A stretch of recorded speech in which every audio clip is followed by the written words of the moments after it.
English में ऐसा है कि it is compulsory for both UPSC as well as GPSC. ठीक है, दोनों के लिए कंपल्सरी है ये सब्जेक्ट।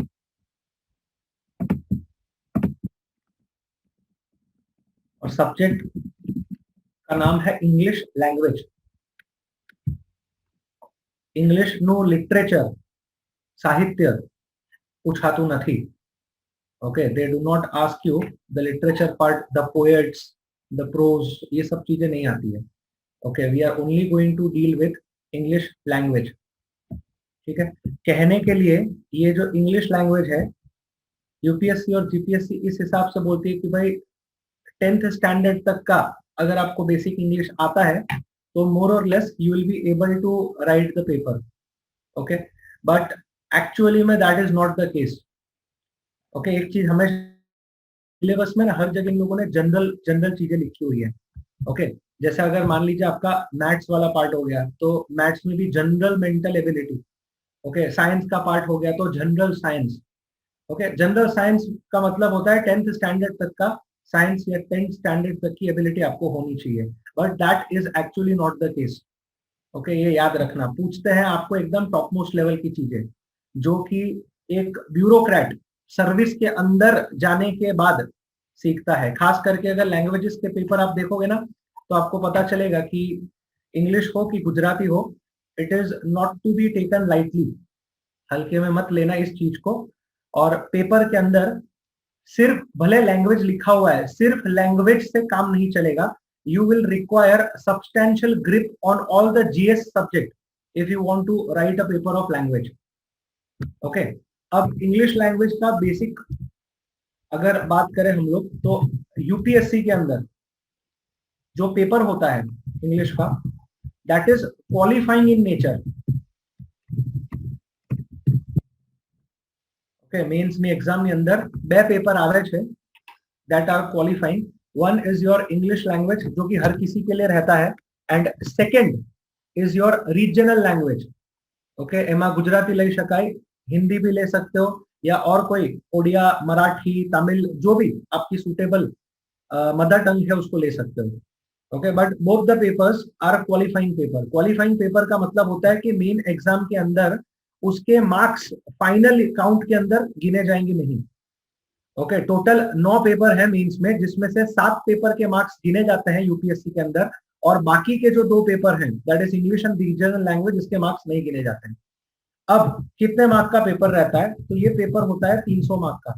ओके, 300 मार्क्स का एक पेपर रहता है इंग्लिश का या for that matter regional language का. और 300 मार्क्स में से क्योंकि मैंने बोला कि भाई क्वालिफाइंग है, कितना मार्क्स लाने हैं, 25% मार्क्स लाने की जरूरत है. 25% का मतलब होता है 75 और मोर. अगर आप इतने मार्क्स स्कोर कर लेते हो इंग्लिश के पेपर के अंदर तो आपके बाकी के पेपर चेक किए जाएंगे. ओके, ये पहला बाकी ना पेपर चेक नहीं करवा मांगे. ठीक है, सीधा कचरे के डब्बे में जाएंगे. मतलब पता चला कि इंग्लिश में 50 मार्क लेकर बैठे हो, ठीक है, तो हो गया बेड़ा पार. अब यूपीएससी का खास करके जो इंग्लिश का पेपर आता है ना, it is very very very easy. Okay, गिन के 4 क्वेश्चन आते हैं बड़े बड़े. ठीक है, 4 से 5 क्वेश्चन गिन के आते हैं. अभी तक तो यही फॉर्मेट चल रहा है. ओके, एक ऐसे आता है, ऐसे के अलावा प्रेसी राइटिंग आता है. प्रेसी राइटिंग मतलब संक्षेप लेखन. ओके, उसके अलावा कॉम्प्रीहेंशन आता है. ठीक है, ग्रामर आता है. ऐसा मुख्य मुख्य चीजें ये आती हैं इंग्लिश के अंदर. ओके, अब आ जाओ जीपीएससी के अंदर. जीपीएससी के अंदर जो 6 पेपर हैं उनमें से एक पेपर होता है English. Marks will be counted in the final merit. Okay, तो जीपीएससी में और महत्व बढ़ जाता है. ठीक है, अब कितने मार्क का क्वेश्चन पेपर होता है तो 150 मार्क्स के अलग अलग क्वेश्चन होते हैं. 10 मार्क का, 15 मार्क का, 20 मार्क का, इस हिसाब से क्वेश्चन होते हैं. ठीक है, तकरीबन अभी के पैटर्न के हिसाब से 10 क्वेश्चंस आर आस्क्ड जिसमें लेटर राइटिंग, ऐसे, रिपोर्ट, ग्रामर, कॉम्प्रीहेंशन सारी चीजें आ जाती हैं. ओके, तो this is the entire setup of English language. अब मैं है ना पहले आपको यूपीएससी के इंग्लिश के पेपर दिखाऊंगा, फिर मैं आपको जीपीएससी के इंग्लिश के पेपर दिखाऊंगा, और हमारी जो भी क्लासेस हैं इंग्लिश या आने वाली रीजनल लैंग्वेजेस की क्लास, उसका टिल्ट जो है वो जीपीएससी ओरिएंटेड रहेगा, ये मैं पहले ही बता रहा हूं, क्योंकि यूपीएससी में कुछ खास बताने लायक है नहीं। ओके, 3-4 क्वेश्चन के अंदर तुमको क्या बताऊं मैं। ओके, मतलब ऐसे लिखना है तो ऐसे तो कॉमन हो गया, कॉम्प्रीहेंशन कॉमन हो गया, प्रेसी राइटिंग कॉमन हो गया, ग्रामर कॉमन हो गया। GPSC has got much more things as compared to UPSC in English as well as regional language paper. तो दिखाऊंगा मैं अभी फिलहाल आपको यूपीएससी का पेपर, बट उसके बाद हम लोग पूरा जो डिस्कशन है उसको जीपीएससी के पेपर के आसपास रिवॉल्व करेंगे। ओके, तो जीपीएससी वालों को तो काम का ही है, यूपीएससी वालों के लिए खास करके जो अटेम्प्ट करना चाहेंगे जीपीएससी, तो they are requested to take it seriously. Now शुरुआत करते हैं। अब पहले मैं आपको यूपीएससी के पेपर दिखाता हूं। जैसे ये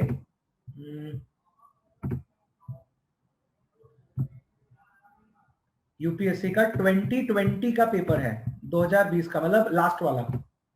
ओके, जो आपके स्क्रीन पर अभी दिख रहा है, तो ऐसा लिखा हुआ आता है, देखो इंग्लिश, और इस हिसाब से आएगा ये।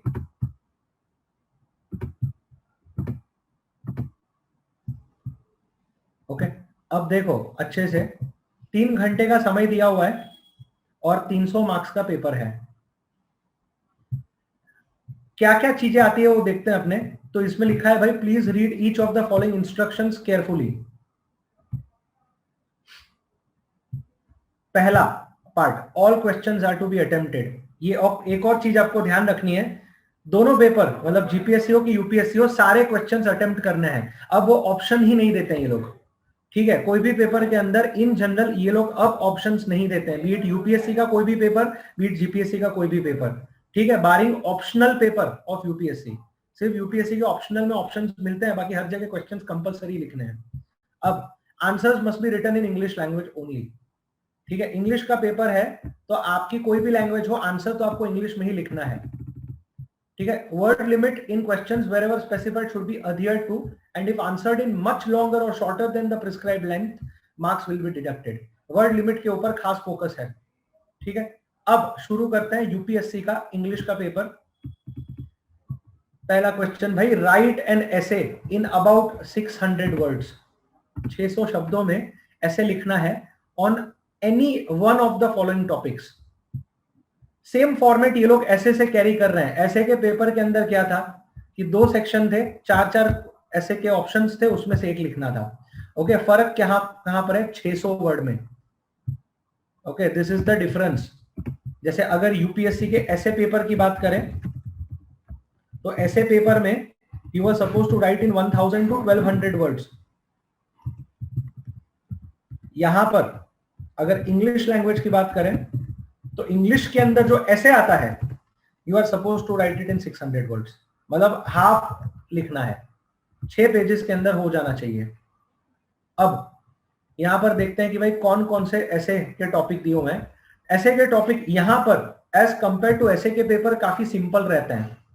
ओके, जैसे देखो, Indian judicial system needs overhauling. Okay, what is important is you should know all the words. भाई ओवरहॉलिंग का मतलब क्या होता है, कोई बताएगा भाई what is the meaning of overhauling? बिना देखे बताओ, मतलब सर्च किए बिना बताओ कि ओवरहॉलिंग का मतलब एग्जैक्टली होता क्या है।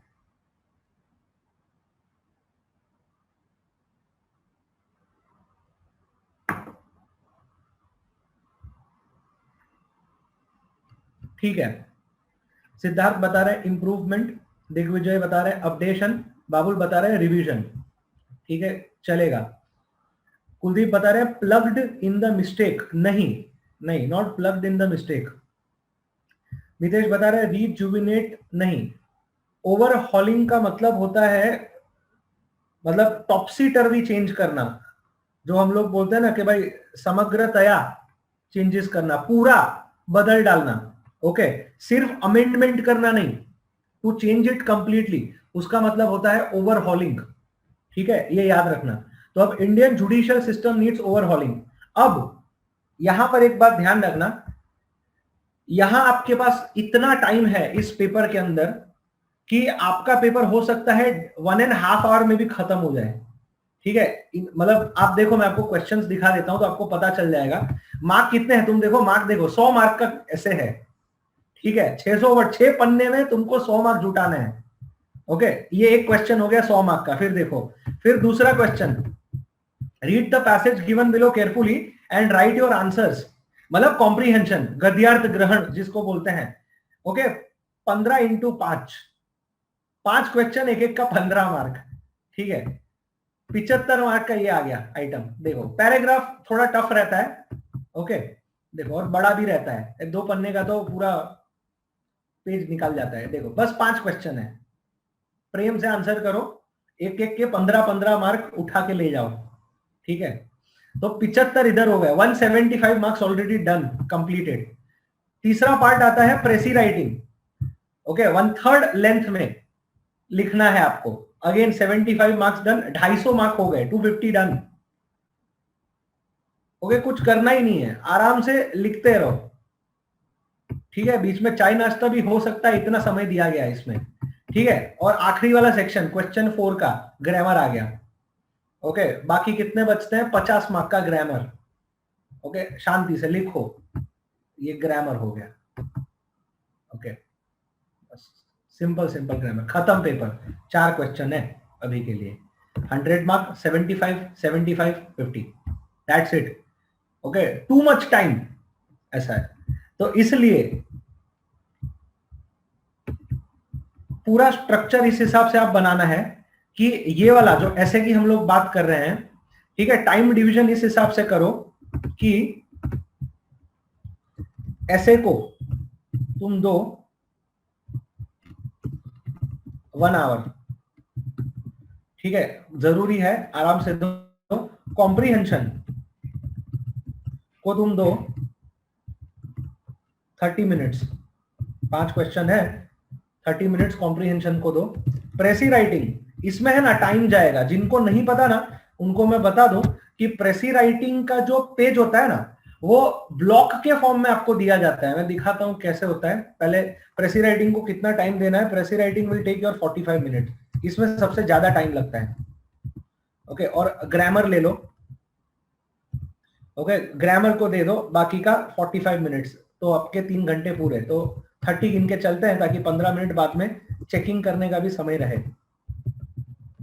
Okay, this is the time division, इस हिसाब से करना है आपको। ठीक है, अब प्रेसी राइटिंग में है ना, एक चीज बता देता हूं। तो इस हिसाब से, जैसे मान लो ये आपका पेज है, ठीक है, तो ये पेज के अंदर आपको ब्लॉक्स दिए गए होंगे प्रेसी के लिए, ऐसा। ठीक है, ऐसे लाइन बनी रहती है। ये बहुत विचित्र चीज है, बट ऐसा देते हैं ये लोग। ओके, ऐसे पूरे पेज के अंदर लाइन बनी रहेगी, और ऐसे हॉरिजॉन्टल वर्टिकल ब्लॉक्स रहेंगे। Okay, this is how the paper is. क्योंकि क्या, अभी तक आप लोग जितने बैठे हैं उसमें से किसी ने मेंस अटेंड नहीं किया यूपीएससी का, इसलिए आपको शायद आइडिया नहीं होगा, बट इस हिसाब से देते हैं। ठीक है, ऐसे ब्लॉक होते हैं। तो अभी जो आपको एक एक ब्लॉक दिख रहे हैं, ये हर एक ब्लॉक के अंदर आपको एक वर्ड लिखना है।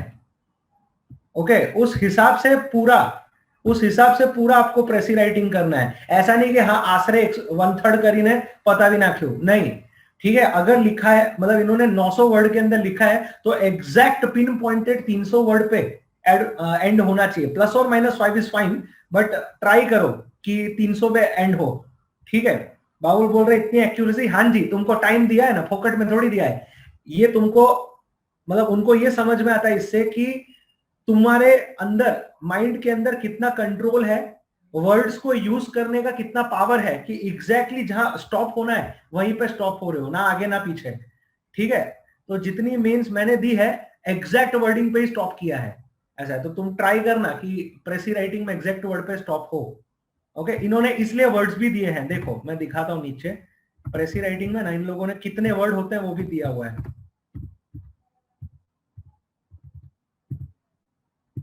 ऊपर है।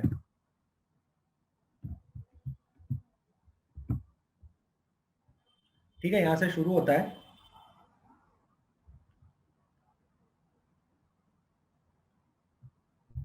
ये रहा, लास्ट में देंगे आपको वर्ड्स, ये ठीक है। 792 ये, तो 792 का 1/3 करना रहता है, ठीक है, फिर जाके आपको प्रॉपरली लिखना है। ओके, अब आपको पूछे कि इसका 1/3 कितना, तो ये भी एग्जैक्टली आपके पास नंबर होना चाहिए। ओके, 792 का 1/3 के हिसाब से, 134 लिख रहे हैं, नहीं, गड़बड़ हो गया, ठीक है। और इसके लिए तुमको कैलकुलेशन भी आना चाहिए, जैसे ये डिविजिबल है क्या 3 के साथ, इज इट डिविजिबल बाय 3, देखो कैलकुलेशन देखो, एक 134 पे जा रहा है, एक 264, एक 266, ठीक है। ये तो आपका सी सेट चल रहा है, बताओ, मतलब डिवाइड बाय 3 भी नहीं हो रहा है ढंग से, ठीक है। चलो कोई बात नहीं, 264 में आपको करना है। नेहा बोल रही है GPSC give me 0 for this format, 0 for this format, which format? GPSC का पेपर नॉर्मली आता है प्रेसी वाला, ठीक है। इनके पेपर में जो बॉक्स वाला है ना, अरे तो आपको किसने बोला बॉक्स बनाने का? नहीं बनाना था आपको, बोला किसी ने आपको बॉक्स बनाने का? यूपीएससी बॉक्स देता है तो करने का, जीपीएससी में बॉक्स नहीं देते तो नहीं करना है, ठीक है। अभी बॉक्स नहीं बनाने का, 0 देंगे ना, ऑब्वियसली पूछा नहीं है उस हिसाब से, तो क्यों बनाना है, ठीक है। ये ध्यान दें, सिर्फ यूपीएससी में बॉक्स बनाना है, और बनाना नहीं, आपको बॉक्स दिया होगा, ठीक है, कुछ बनाना नहीं है, जितना वो लोग दे ना उतना ही यूज करने का, ऐसा, ठीक है। चलो, और जीपीएससी में आपको बॉक्स बनाने का यहाँ टाइम मिल गया, मतलब आपका जीपीएससी का इंग्लिश गुजराती तो पेपर ही खत्म ना हो अगर आप बॉक्स बनाने बैठो तो, ठीक है। लोगों का बॉक्स बनाए बिना भी पेपर खत्म नहीं होता, 3 से 4 क्वेश्चन छूट जाते, इतना लेंदी रहता है। इंग्लिश में टाइम था सर, फिर तो आपके कंटेंट के ऊपर आपने शायद लोचा मारा हो, क्योंकि जहां तक मैंने दिया था, बाकी लोगों ने भी दिया था, एकदम 3 घंटे पे ऐसे आके डॉट आके रुकता है, उससे ज्यादा भी कई बार लगता है कि और 15 मिनट मिल जाती ना तो और बेहतर तरीके से लिख सकते थे, ठीक है। बट एनीवेज टाइम था तो इट इज फाइन। 70 ही मार्क्स बने थे, तो 70 is a good score as of now, ठीक है। ऑब्वियसली 90 के आसपास स्कोर करने का ट्राई करना है, but 70 is a good score, reasonable score at that. Okay, चलो, एनीवेज कमिंग बैक टू ऐसे के टॉपिक पे,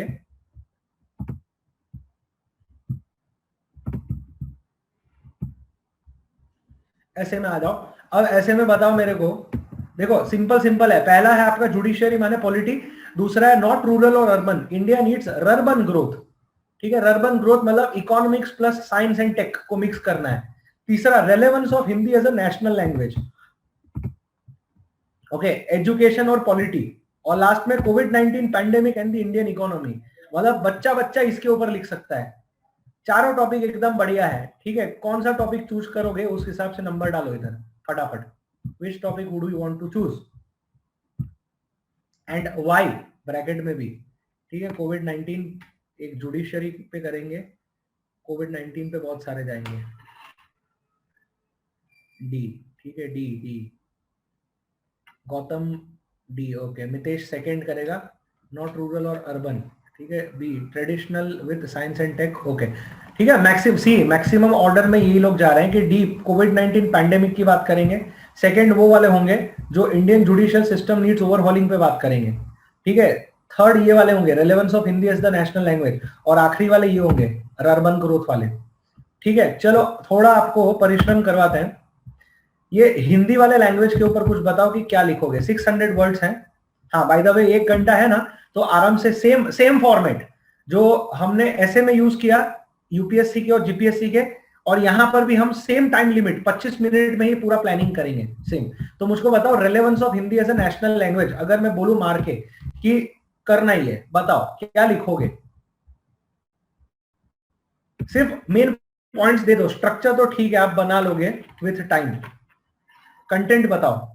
कॉन्स्टिट्यूशनल प्रोविजन के बात कर रही मोहिनी, बंधारणीय जोगवाईओनी बात करी है, ओके। कॉन्स्टिट्यूशनल प्रोविजन क्या है? कॉन्स्टिट्यूशनल प्रोविजन पुष्पराज शेड्यूल 8 की बात कर रहे हैं, यस शेड्यूल 8, ठीक है, ओके। चलो शेड्यूल 8 आएगा, इसके अंदर जो 22 लैंग्वेजेस हैं उसके बारे में बात करोगे, fine. Origin of Hindi language, origin of Hindi language की बात कर रहे हैं। आशा कहां से ओरिजिन हुआ था? Where did Hindi language originate from, कहां से आई है ये भाषा? पुष्पराज बोल रहे हैं language in parliament Hindi and English, नहीं तो हिंदी एंड इंग्लिश तो नहीं, उसके अलावा मातृभाषा में भी कर सकते हो। आर्टिकल 343 से 351 बोल रही है मोहिनी, ओके।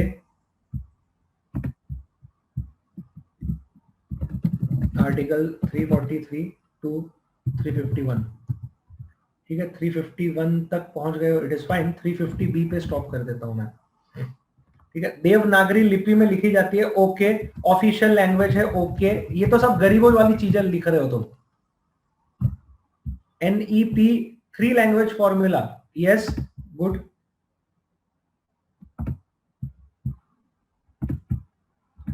ठीक है, NEP 3 language formula.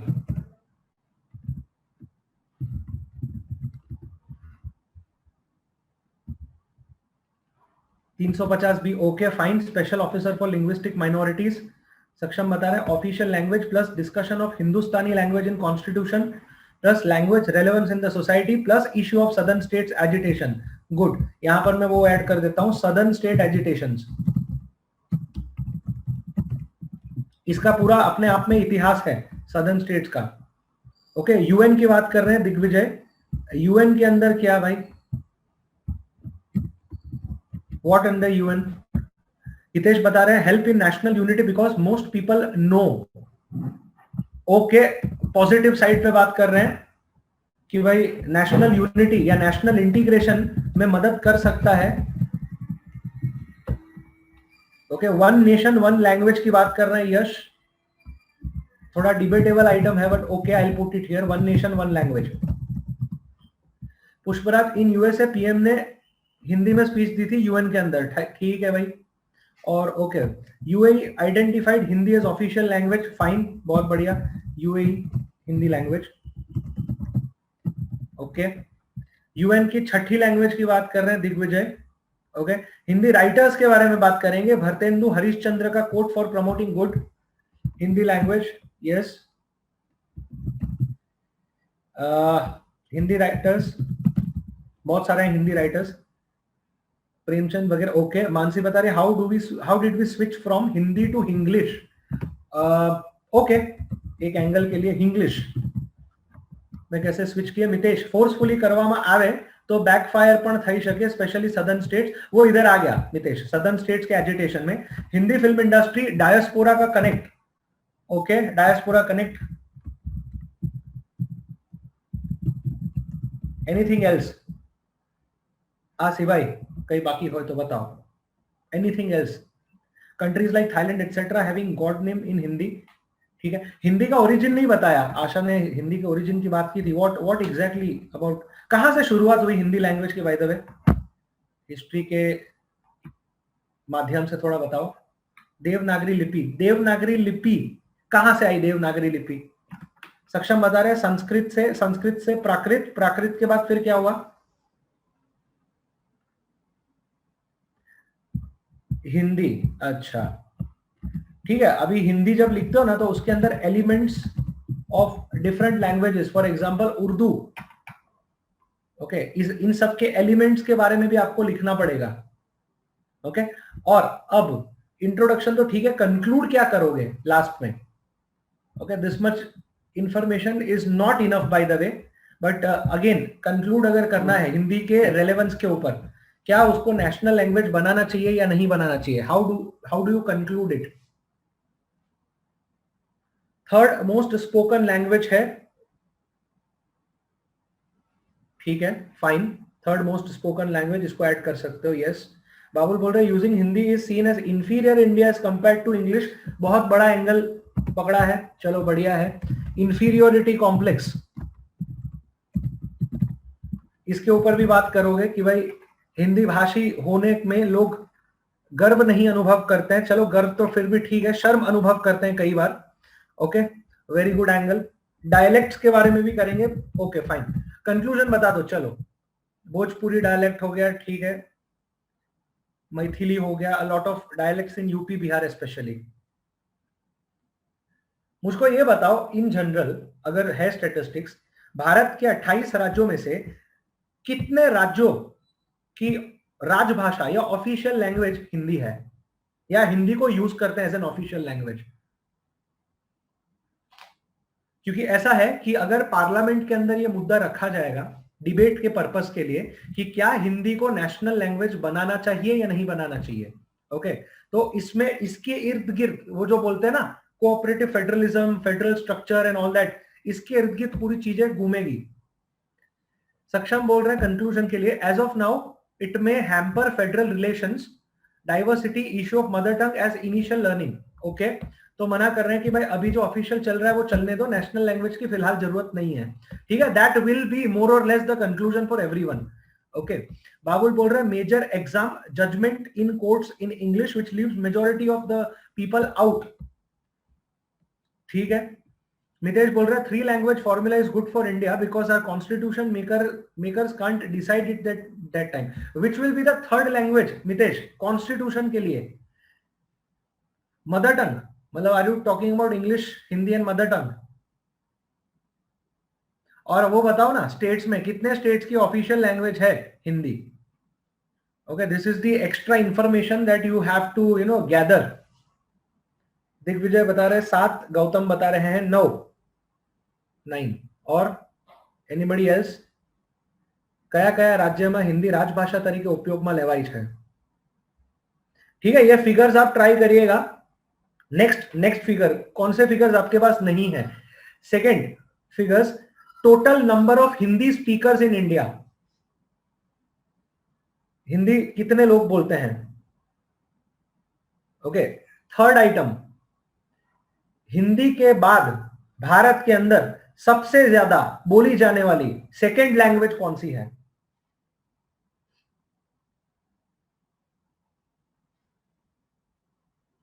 Any idea? Hindi पछी second most spoken language in India is? Punjabi नहीं, बिल्कुल नहीं। बंगाली यस, बंगाली बिल्कुल। ठीक है, ये सब इसलिए पता होना चाहिए क्योंकि बंगाली का भी एजिटेशन हो सकता है कि भाई हिंदी को बना रहे हो, ओके, और अभी ममता बनर्जी जो है she is at loggerheads, right, तो वो बोलेगी कि भाई बांग्ला लैंग्वेज में बनाओ, ठीक है, उसको भी लगाओ, क्यों नहीं ऐसा? ठीक है, तो ये भी चीज डिस्कस करनी चाहिए। इसके अलावा एक और मुद्दा आपको इसमें डिस्कस करना पड़ेगा कि there are a lot of people who want Sanskrit to be the national language. Okay, any comments upon Sanskrit being the national language? आपका what is your take on it? काफी लोग हैं ऐसे, स्पीकर तो 50,000 भी नहीं होंगे पूरे देश में, but what is your take on Sanskrit being used as a national language? ना इंग्लिश, ना हिंदी, ना कोई और, संस्कृत। दिग्विजय यस बोल रहे हैं। अरे सीधा यस नहीं बोलना है, मतलब पूरा फॉर्मेट देना है उसके आजू बाजू कि if yes why, if no Y.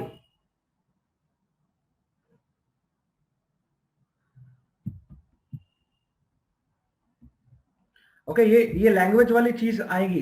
Siddharth बोल रहा है should not be, very few will understand it, illiteracy. Okay, one most important point, official कामकाज के लिए अगर संस्कृत का उपयोग किया जाएगा, ठीक है, या एज अ लैंग्वेज पूरे देश में इसका उपयोग किया जाएगा, तो उतने स्पीकर्स ही नहीं है या उतने लोग ही नहीं है जो इनको समझ पाए। ठीक है, very good point for that. Gautam बोल रहा है वेरी डिफिकल्ट फॉर एवरीवन। ये सब नेगेटिव साइड पे जा रहे हैं, ओके, लेकिन positive pay, future of coding, birth of many other languages, ठीक है, हेरिटेज बहुत रिच है और फ्यूचर बहुत रिच है, कि Sanskrit is a language which is unambiguous. Unambiguous मतलब एक वर्ड का मतलब एक ही होता है, ठीक है, तो programming, computer coding, science, space application, weather forecasting, ये सारी जगह पर संस्कृत का रोल बहुत महत्वपूर्ण है।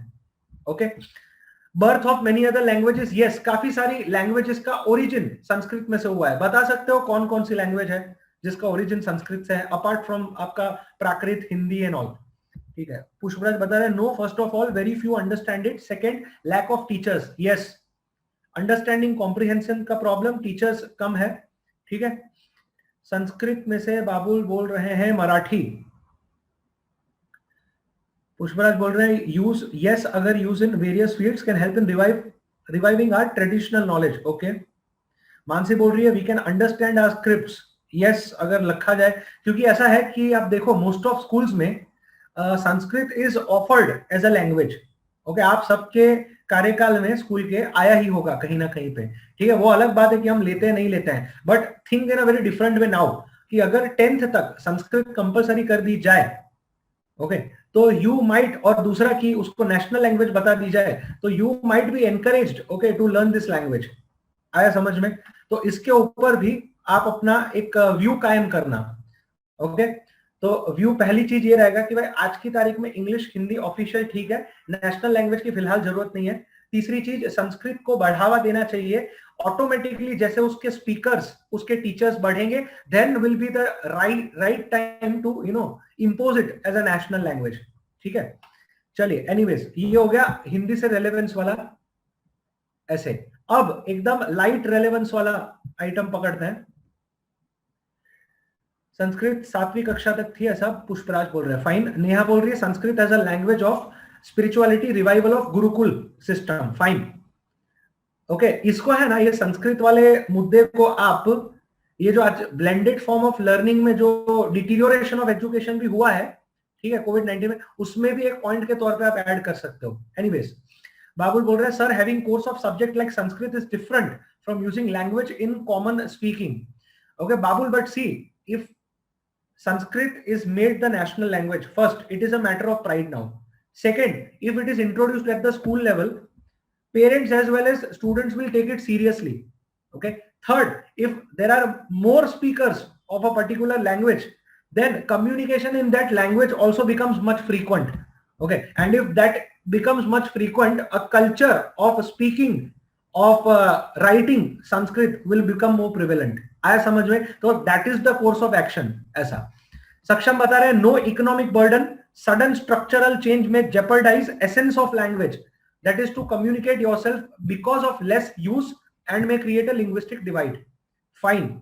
Okay, good point. गौतम बता रहे हैं हिंदी, बंगाली, मराठी, ओके ओके ठीक है।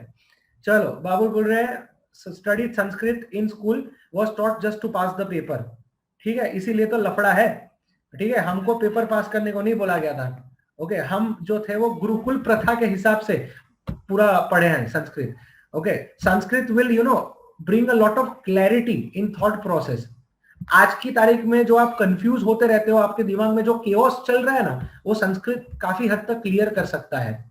ओके, आपका मेमोरी पावर, जो हम लोग आज बोलते हैं ना, बहुत सारी जगह बोलते हैं कि रॉट लर्निंग, गोखण पट्टी नहीं करवानी, ठीक है, वो बहुत गलत कॉन्सेप्ट है।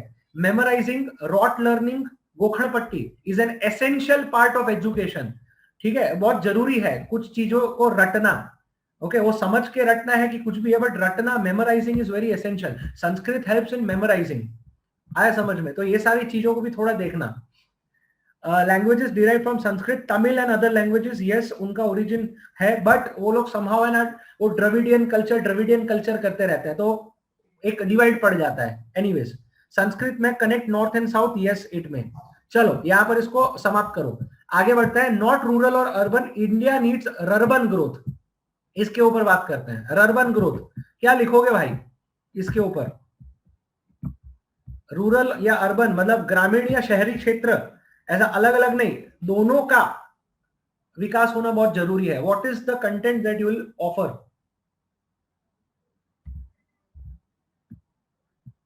क्या कंटेंट ऑफर कर सकते हो? थोड़ा सोच के, अर्बन ग्रोथ के ऊपर। ओके, बाकी जुडिशियरी एंड कोविड-19 तो आप लिख लोगे, easy essays, you have enough content. Pushpraj बता रहे हैं इसमें you can add migration issue, yes migration issue, उसमें भी खास करके कोविड-19 एंड रिवर्स माइग्रेशन इशू। इस बार है ना ये टॉपिक इंपॉर्टेंट बन सकता है। ओके, रिवर्स माइग्रेशन वाला, इसके ऊपर पूछ सकते हैं क्योंकि काफी लोग वापस गांव चले गए हैं।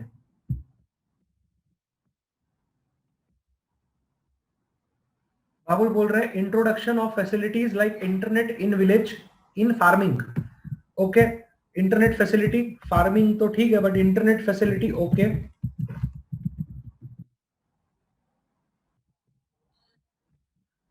सिद्धार्थ बोल रहे हैं to create job opportunities in rural areas, fine. Job creation. Mansi, how rural and urban dependents on each other. Okay, how do they depend, कैसे एक दूसरे पर निर्भर है. बाबुल बोल रहे हैं so people would be technically sound. Fine. Mohini बोल रही है values of rural areas accompanied by facilities of urban areas. Little bit debatable point. आप बोल रहे हो रूरल एरिया की value, what sort of values in the rural area. क्योंकि ऐसा है कि बारिंग 2 or 3 values in rural area, the rural area is basically plagued with caste and communal fault lines. Religious identity, ethnic identity बहुत ज्यादा प्रमाण में फैली हुई है ग्रामीण क्षेत्रों के अंदर. सामाजिक स्तर पे भी खास करके कास्ट आइडेंटिटी, ओके, ऊंच नीच और ये सारी चीजें ये बहुत ज्यादा फैली हुई है. तो value system in rural area is basically deteriorated. Okay, urban के मुकाबले वैल्यूज रूरल की डिटीरियोरेटेड है, एक्सेप्ट कि भाई सब बॉन्डिंग रहता है, फैमिली साथ रहती है, दैट इज फाइन. ओके.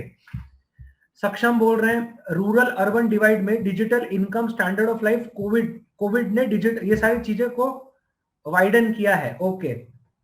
ई चौपाल की बात कर रहे हैं बाबुल, इंटरनेट फैसिलिटी, आईटीसी की एक ई चौपाल करके व्यवस्था थी एग्रीकल्चर में. ठीक है, चलो लो, ये तुम स्कीम्स के ऊपर बात कर रहे हो, इट इज फाइन. ई चौपाल लो. नीति आयोग का ड्राफ्ट है माइग्रेशन पॉलिसी के ऊपर. गुड. यहां पर नीति आयोग का ड्राफ्ट आप लोगों को पढ़ना होगा. चलो बढ़िया.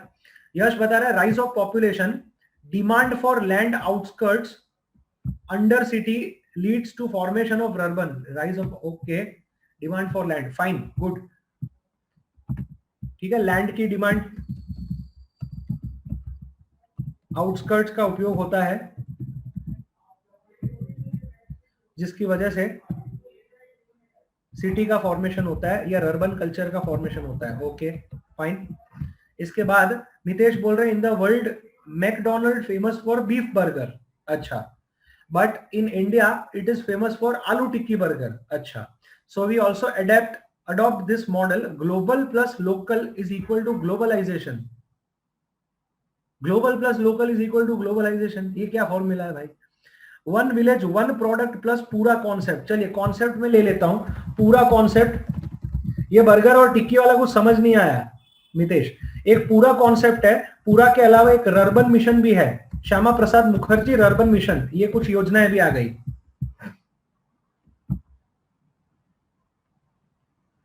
नेहा, आवास, sanitation, education, medical, hard infrastructure की बात कर रहे हैं. ओके, या ये ना करके बेयर नेसेसिटीज इंडेक्स ये पढ़ लेना. ये आया था इसमें इकोनॉमिक सर्वे के अंदर. You can use this economic survey, bear necessities index. Apart from that sanitation and all is fine. एक वॉश करके स्कीम है. Okay, wash is basically water, sanitation, hygiene. ये स्कीम के ऊपर यूपीएससी बहुत क्वेश्चंस पूछ चुकी है. सक्षम बता रहे impact of rural urban divide, migration, inferior feeling. Okay, यहां पर भी इंफीरियोरिटी का एंगल आता है रूरल के अंदर.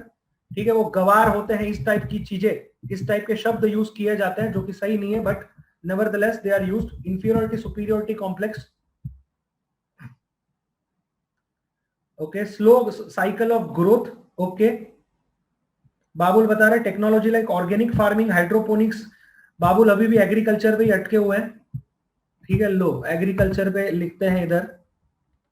ठीक है, थोड़ा मल्टी डायमेंशनल थिंकिंग रखो यार बाबुल, इधर नहीं चलेगा. ओके, और लो ऑर्गेनिक फार्मिंग हो गया, हाइड्रोपोनिक्स वगैरह, इसको अभी टाइम है भाई हाइड्रोपोनिक्स एंड ऑल को, बट अभी लिखा हुआ है क्योंकि नई चीज है. Farming, land divide. Okay, land fragmentation को ओवरकम करना बहुत जरूरी है. चलो ये चीज भी इधर ले लेता हूं कि भाई मेन इश्यू लैंड फ्रेगमेंटेशन और ये सबको लेकर हो रहे हैं कि नाना नाना लैंड छोकराओ જેમ પેઢી દર પેઢી વધતા જાય છે તેમ નાના નાના લેન્ડ જમીન થતી જાય છે ને એની પર ખેતી થતી નથી. ઓકે, या फिर इनपुट कॉस्ट लागत बहुत बढ़ जाती है. Traditional medical knowledge. ओके, उसके पहले जय बता रहे हैं डिजिटल में अमृत स्कीम, घर के नुस्खे, मेडिकल नॉलेज, ट्रेडिशनल लो, ट्रेडिशनल मेडिकल नॉलेज यहाँ पे, या ट्रेडिशनल नॉलेज जो ट्राइबल कल्चर की बात कर रहे हैं हम लोग, इसको भी हम ऐड कर सकते हैं. ओके, ग्लोकलाइजेशन का पॉइंट लेकर आए हैं नितेश. ओके, भाई लो ग्लोबल और लोकल करके ग्लोकलाइजेशन, ठीक है। चलो, राम राज्य वाली वैल्यूज की बात कर रही है मोहिनी, स्ट्रेंथनिंग विलेजेस, विलेजेस में राम राज्य तो नहीं है मोहिनी, ठीक है। राम राज्य में फ्रीडम थी, ठीक है, राम राज्य में न्याय था, राम राज्य में समाज में ऊंच नीच के भेदभाव नहीं किए जाते थे, ठीक है। तो ये सब चीजें थी जो आज के विलेजेस में तो नहीं देखी जाती है। गौतम बता रहे इंडस्ट्रियलाइजेशन, यस, ठीक है, वो जॉब वाला पॉइंट आ गया। चलो इधर जॉब वाला पॉइंट भी लिखते हैं, जॉब फॉर्मेशन, कि अगर गांव में ही इंडस्ट्रीज डेवलप कर दी जाए, ठीक है, तो दिक्कत नहीं होगी ऐसा। तो इसकी वजह से क्या है, मुंबई और ऐसे जो बड़े बड़े शहर हैं उसके ऊपर जो लोड पड़ता है रिसोर्सेज के ऊपर, ठीक है, वो भी कम हो जाएगा। एजुकेशन बता रहे हैं मोहित, ओके, एजुकेशन डिजिटल लिटरेसी, देखो इंडिया को है ना DEF की जरूरत है, ये याद रखना, डिजिटल, एजुकेशनल और फाइनेंशियल लिटरेसी, ठीक है, DEF चाहिए इंडिया को। पुष्पराज बता रहे इंपॉर्टेंट एस्पेक्ट है feminisation of agriculture, agriculture growth hampered, why its effect, steps to be taken, ठीक है, खेती के ऊपर ज्यादा फोकस किया जा रहा है, उसमें भी खास करके फेमिनाइजेशन मतलब महिलाओं की तादाद काफी बढ़ रही है खेती के अंदर, उसके ऊपर बात करेंगे। फाइन, टूरिज्म कर सकते हैं, यश बोल रहे हैं, यस, रूरल टूरिज्म एक अलग पॉइंट अगर पकड़ना है तो गांव में लोगों को बुला सकते हैं, बिल्कुल। Inclusion of outskirts area under municipal authority, fine. Asha बोल रहे हैं make ease penetration of government policies, okay. मनरेगा की जगह टेक्निकल नॉलेज भी देना चाहिए, स्किल डेवलपमेंट वगैरह करना चाहिए, इलेक्ट्रॉनिक असेंबली और ये सब, ओके। सिद्धार्थ बोल रहे easy and affordable connectivity, okay, connectivity transportation उसकी भी जरूरत है,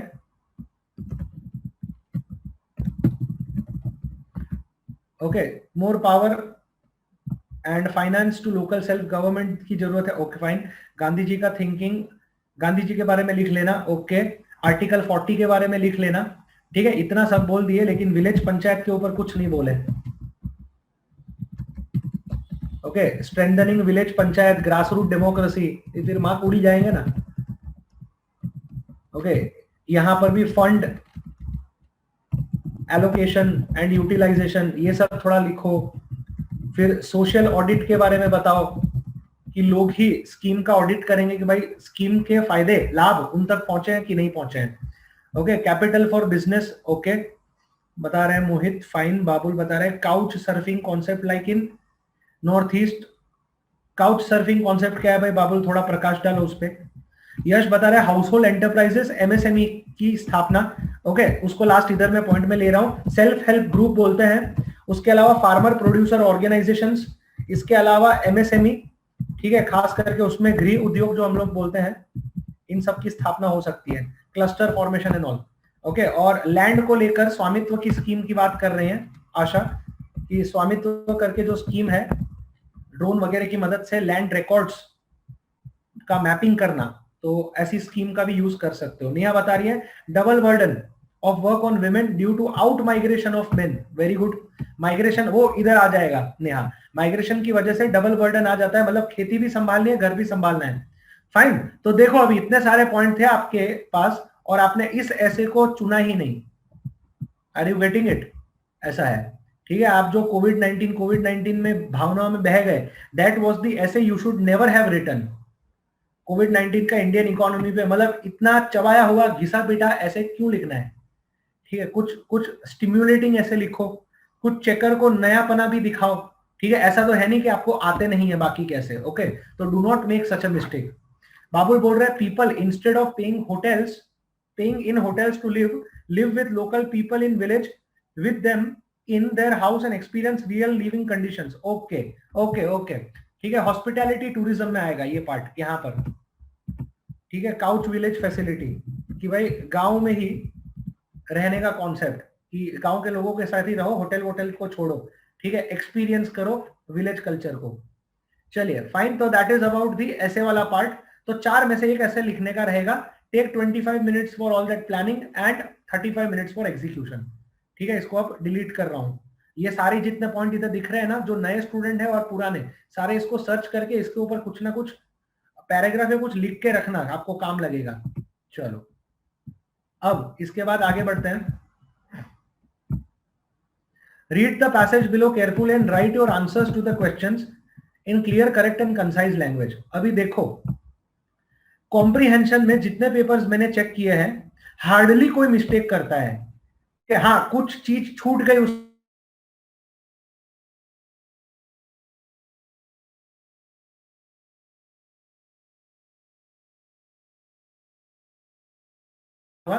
लेकिन एक चीज आपको याद रखनी है, ये कॉम्प्रीहेंशन वाले आइटम जो है ये आती है आपकी इवन यूपीएससी के सीसेट के पेपर के अंदर. ओके 32 क्वेश्चन आते हैं इंग्लिश कॉम्प्रीहेंशन को लेकर. तो you are suppose to understand a paragraph properly.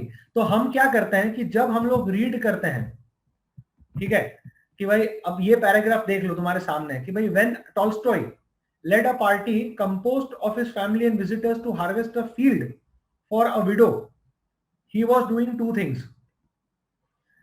In part he was saying that everyone ought to do his share of what he called bread labor. ठीक है, अब हम लोग जब रीड करते हैं ना तो ऐसे अंडरलाइन कर देते हैं ताकि क्या वापस खोजना इजी हो जाए. ये फॉर्मूला आपको इस पेपर में भी यूज करनी है, गुजरात के जीपीएससी के पेपर के में भी यूज करनी है, और इसके अलावा जो अपने सीसेट वाले यूपीएससी के पेपर है उसमें भी सेम फॉर्मूला यूज करनी है. ठीक है, टाइम इसमें बचता है और एक ही रीडिंग में क्या आप जनरली आंसर दे सकते हो. तो you please underline the keywords while reading. तो टॉल्स्टॉय हो गया, ठीक है, क्या चीज की बात कर रहा है, दो चीजों की बात कर रहा है. ओके, कौन सी दो चीज की, एक तो कुछ ब्रेड लेबर के बारे में बात कर रहा है. Okay, he was saying that everyone ought to do share of what he called bread labour. मतलब हर किसी को काम तो करना ही पड़ता है ब्रेड कमाने के लिए. And earn his way by the sweat of his bro. At the same time दूसरा चीज, he was affirming that each of us should help our less fortunate neighbours. दो चीज करनी है ऐसा टॉल्स्टॉय बोलता है, भाई खुद कमाओ और पड़ोसियों को भी मदद करो. ठीक है, तो ये कीवर्ड्स आपको अंडरलाइन करके रखना है जो आपके हाथ में पेपर आएगा ना तो उसके अंदर. फिर आगे, Mahatma Gandhi agreed wholeheartedly with both this principles but he linked them more closely than Tolstoy with what he saw as the decadence of industrial life that takes people away from the home and village craft. क्या किया गांधी जी ने, इस चीज को ज्यादा closely link किया. Okay, than Tolstoy with what he saw as the decadence of industrial life. ये word important है, क्वेश्चन में शायद आ सकता है, ऐसा फीलिंग आएगा हमको कि भाई what is decadence of industrial life, something like that. ठीक है, that takes away people from home and village craft which are varied and rewarding to the soul destroying monotony of machines. ठीक है, ये देखो, मेरे को सिर्फ इतना बताओ कि ये महात्मा गांधी ने ये 5 लाइन में क्या बोला. ठीक है, अपने ही वर्ड्स में बताओ, हिंदी गुजराती इंग्लिश में भी चलेगा. ठीक है, कॉम्प्रीहेंशन देख रहे हैं ना हम लोग, तो कॉम्प्रीहेंशन का मतलब होता है understanding what is being said. क्या बोल रहे हैं गांधी जी इस 5 लाइन के अंदर.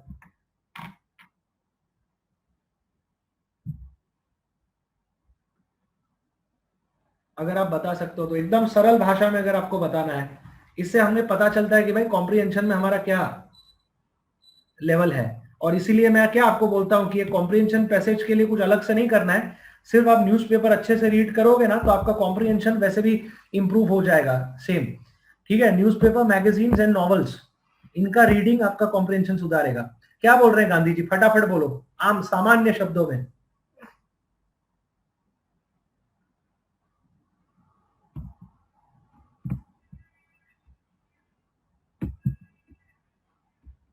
कहां गए, सो गए क्या? जागो भाई जागो, ये 5 लाइन की बात कर रहा हूं.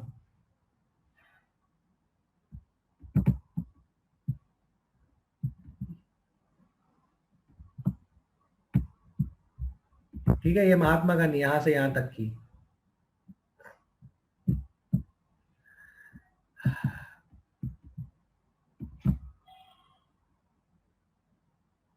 राहुल बोल रहे हैं handwork labour provided more social economic inclusive growth as compare to machine industry. Anjali बता रही है मशीनरी एंड इंडस्ट्रीज लोगों को लोकल क्राफ्ट से दूर मोनोटोनस जिंदगी में ले जा रहे हैं. Very good. सिद्धार्थ बोल रहे हैं agreed with Tolstoy and how handicraft industries are destroyed. अरे ऐसा नहीं, okay, he is talking about alienation from the self, बस इतना ही मेरे को जानना था। इंसान मशीन में जो काम कर रहा है, जो प्रोडक्ट बना रहा है, ठीक है, मशीन में प्रोडक्ट के प्रति वो भावना नहीं रहती है, ठीक है, कि हाँ ये मैंने बनाया है, या इस प्रोडक्ट में मेरा लेबर गया है, या इस प्रोडक्ट का वैल्यू है, या उस प्रोडक्ट के प्रति इमोशन है, ठीक है। तो वही बोल रहा है कि भाई इंडस्ट्रियलाइजेशन के चक्कर में पहले हम लोग क्या करते थे कि भाई मान लो कि हैंडीक्राफ्ट या कुछ बनाना है, तो हर एक चीज हम लोग हाथ से बनाते थे, ओके। तो जब हाथ से बनाते थे तो एक कनेक्ट था, गुजराती में बोलते हैं भाई लागणी हती, अटैचमेंट હતું, ओके। तो वो चीज इंडस्ट्रियल लाइफ में नहीं हो पा रही है, और हम लोग क्या करते हैं, ऑफिस जाते हैं, मशीन चलाते हैं, ठीक है, वापस आते हैं, आदमी मशीन ही हो गया है, मतलब we have become appendages to the machine, okay. ये वर्ड थोड़े ध्यान रखना, अपेंडेजेस टू द मशीन्स या extension of the machine, machine ना हाथानी माफक बनी गया है, समझ आया। तो ये बोल रहे हैं महात्मा गांधी, ओके। ये सब एक्स्ट्रा रीडिंग्स आपको पता चलेगा, और ये सेम चीज एक बहुत ही बेहतरीन बंदा बोलता है, सेम चीज डिट्टो, जिसका नाम है कार्ल मार्क्स, ठीक है, जिसने साम्यवाद, समाजवाद, ये सारी विचारधाराओं की बात की थी, ठीक है। बेहतरीन इन द सेंस कि जो समाज कैपिटलिज्म, कमर्शियलाइजेशन, लेबर एक्सप्लॉयटेशन की ओर जा रहा था, उसको वो यहां से लेकर लाया सोशलिज्म के ऊपर, कि भाई समाज में लोगों का भी ध्यान रखना बहुत जरूरी है, ठीक है। कॉन्सेप्ट उसका फेल हो गया, क्योंकि कॉन्सेप्ट में बहुत सारे झोल थे, फ्लॉज थे, but nevertheless he brought people towards this. तो अगर आप देखो ना, तो कार्ल मार्क्स और गांधी जी की विचारधारा समहाउ बहुत सारी चीजों में सिमिलर होती है, और ये क्वेश्चन लास्ट प्रीलिम्स के अंदर पूछा गया था यूपीएससी के, ठीक है, जिसका पेपर भी मैंने एक बार डिस्कस करवाया था, मार्क्स और इसके। तो ये सेम चीजें यहां पर पूछी गई है, यूपीएससी ये एंगल बहुत पकड़ती है कार्ल मार्क्स और गांधी जी का, ठीक है, और थोड़ा बहुत आम्बेडकर का, ये याद रखना। बाबुल बोल रहे हैं, sir wasn't machine suppose to be an extension of human, not the other way around? Yes, it was suppose to be an extension, but it is the other way around, ऐसा गांधी जी बोल रहे हैं, ठीक है। और गांधी जी छोड़ो, ऐसा कार्ल मार्क्स बोल रहा है कि हम मशीन का भाग बन गए हैं, machine is known for its monotony, it does not have emotion, तो humans have also become one of them, ऐसा है, ठीक है। चलो एनीवेज आगे बढ़ते हैं। भाई एकदम नए स्टूडेंट, आप लोगों को समझ में आ रहा है ये कॉम्प्रीहेंशन में क्या लिखा है? अगर समझ आ रहा है तो हाँ बोलो, मतलब this is the level of English जो आपको बनाना पड़ेगा, ठीक है। जो ये सोचकर आए हैं कि हम तो इंग्लिश नहीं करेंगे भाई, ठीक है, इंग्लिश इधर आता है काम। चलिए ठीक है, आगे बढ़ते हैं। इवन बिफोर इधर, बस इतना ही मैं रीड करवाऊंगा, बाकी तो आप रीड कर सकते हो, ठीक है, ये ग्रुप में मैं पोस्ट कर दूंगा। Even before either of these great men had given their philosophy to the world, an American author named Thoreau, एक और ऑथर आया है। अब जो बंदा रीडिंग करे जा रहा है नॉवल और ये सब का, ठीक है, उसके लिए तो ये एकदम केक वॉक है, क्योंकि गांधी जी जो थे ना, वो तीन लोगों से बहुत प्रभावित थे। एक था जॉन रस्किन करके बंदा, दूसरा था हेनरी डेविड थॉरू करके बंदा, ठीक है, और तीसरा था लियो टॉल्स्टॉय। और ये पूरा पैराग्राफ ये तीन चीजों के ऊपर ही है, ठीक है। तो American author the Thoreau had built himself a hut in the woods to prove that he could support himself by the simplest manual work. और ब्रिटेन के अंदर एक बंदा था रस्किन,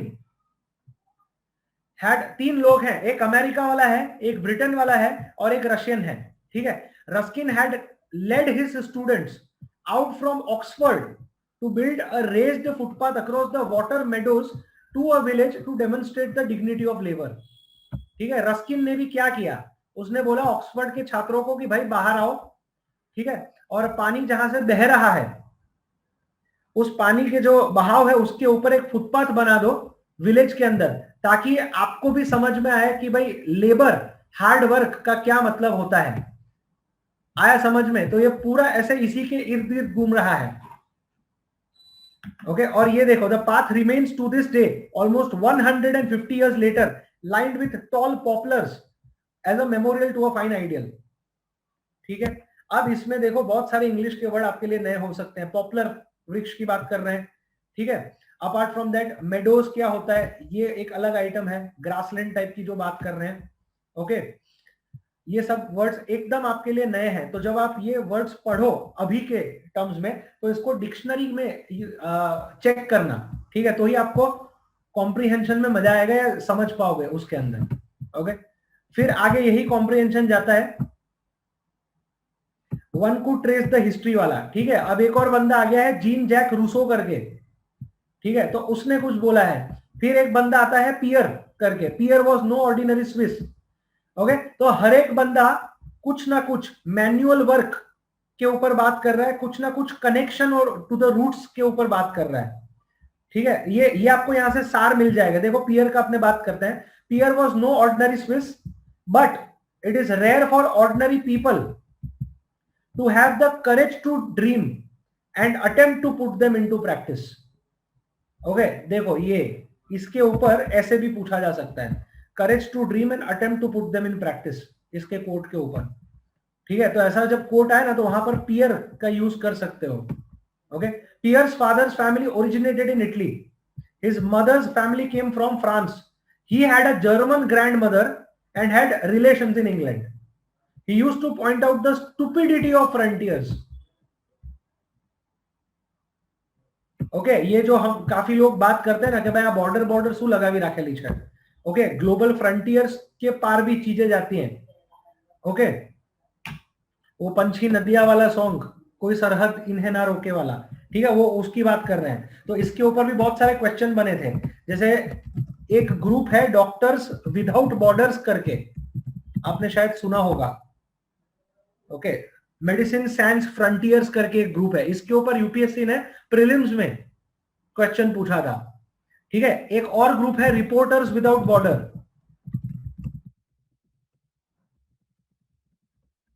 तो ये सब चीजें मैं क्यों बता रहा हूं, ये सब इसलिए बता रहा हूं क्योंकि जब आप कोई भी चीज को पढ़ते हो ना, तो उस चीज के इर्द गिर्द रहने वाली 15-20 चीजों के बारे में भी आपको जानकारी प्राप्त होनी चाहिए या सोच होना चाहिए, ठीक है। हम लोग क्या करते हैं या आप लोग क्या करते हो, आलसी हो ना कुछ कुछ, तो ऐसे फटाफट हाँ पीएस वीएस, ठीक है, ड्रीम वीम की बात की, खत्म, पैराग्राफ, ठीक है। This is not how you prepare. Okay, हम लोग जब पढ़ते हैं या कोई भी सीरियस एस्पिरेंट जब पढ़ता है, तो एक एक चीज को तोड़ के उसके सारे डायमेंशंस को पढ़ता है। आया समझ में? तो अब से अब तक जो कर लिया सो कर लिया, आगे इस हिसाब से पढ़िएगा। ओके, आगे बढ़ते हैं इसी कॉम्प्रीहेंशन के अंदर। पियर ने पूरा अपना राम कथा लिखी हुई है, देखो।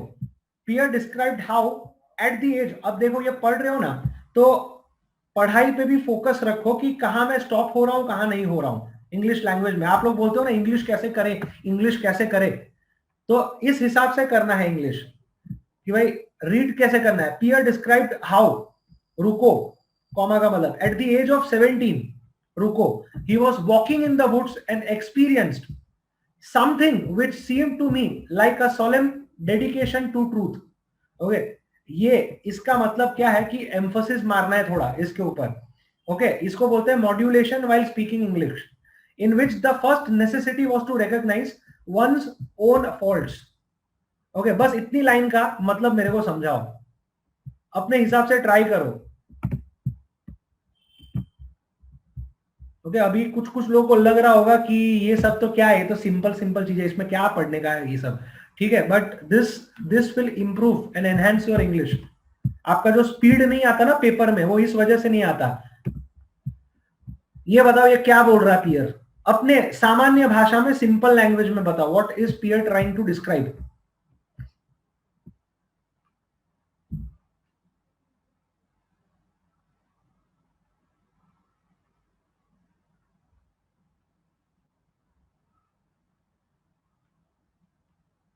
सोच विचार करके बताओ, શું કહેવા માંગે છે આ?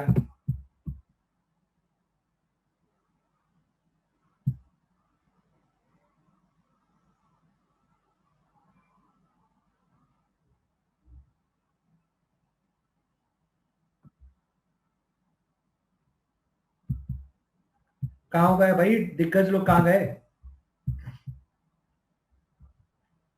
इतना टाइम तो नहीं लगना चाहिए।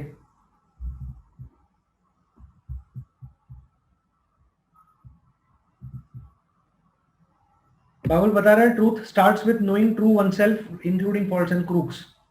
फॉल्स एंड क्रूक्स नहीं, बहुत गलत इंग्लिश लिखा है. Knowing oneself is fine. Okay, knowing one's fault is also fine. ये सोलेम डेडिकेशन टू ट्रूथ क्या है, वो what exactly is this? Asha बता रही है खुद की गलतियां मान लेना ही अल्टीमेट ट्रूथ है.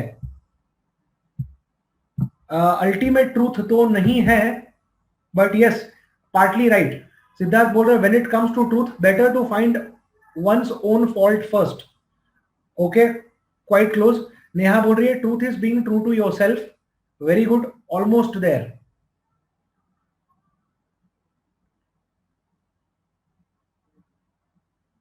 ओके, बिल्कुल सही बात है. ठीक है, truth is being true to for yourself. लेकिन और थोड़ा ये शब्द वापस पढ़ो और थोड़ा इसके नजदीक जाओ. She is almost there.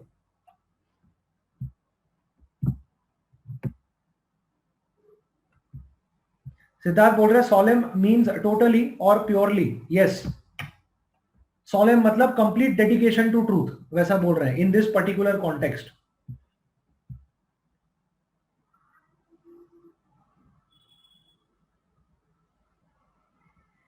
Okay, जब वो चल रहा था जंगल में, वुड्स का मतलब होता है जंगल में. ओके, जंगल की जगह बहुत सारी जगह पर ये लोग वुड्स वर्ड यूज करते हैं. ओके, तो जब वो जंगल में 17 साल की उम्र में चल रहा था तो तब उसको ये बात का रियलाइजेशन हुआ कि भाई खुद के फॉल्ट को सबसे पहले अगर हम रिकॉग्नाइज करते हैं तो वो हमें सत्य के और करीब ले जाता है. आया समझ में? ठीक है, that was the point of this entire part. Okay, Babul बोल रहे the most loyal truth is correct knowledge of one's all self including all flaws. क्या लिखा है? ठीक है, छोड़ो कुछ नहीं. ओके, सत्य के करीब जाना है तो खुद के फॉल्ट्स को पहले ढूंढना सीखो. As simple as that. Okay fine, आगे बढ़ते हैं. ठीक है, नेचर्स मिस्ट्रीज एंड सॉलिट्यूड और ये सब ठीक है, ब्लाइंडिंग फैशन, तो ये सब बात की. ओके, फिर यहां से देखो he had the habit of keeping a pencil and a notebook with him for entering his stray thoughts. Stray thoughts का मतलब कि दिमाग में जो भी आ रहा है. Okay, and from these notebooks of which there are more than 100, it is seen that he fretted over the many failures of the West. Fretted का मतलब क्या होता है, कोई बताएगा? What do you mean by the word fretted? ये इसलिए पूछ रहा हूं क्योंकि अगेन नीचे क्वेश्चंस में कई बार ये लोग इसमें यूज किए हुए वर्ड का मीनिंग पूछते हैं. To fret over something, FRET, fret over something का मतलब क्या होता है? अभी ये सेंटेंस देख के समझ के भी तुक्का लगाने का कोशिश करो थोड़ा. What do you understand by the word to fret over something? To go through नहीं, नॉट गो थ्रू. सक्सेस नहीं, बिल्कुल नहीं. बाबू बोला रिमूव नहीं, रिमूव भी नहीं.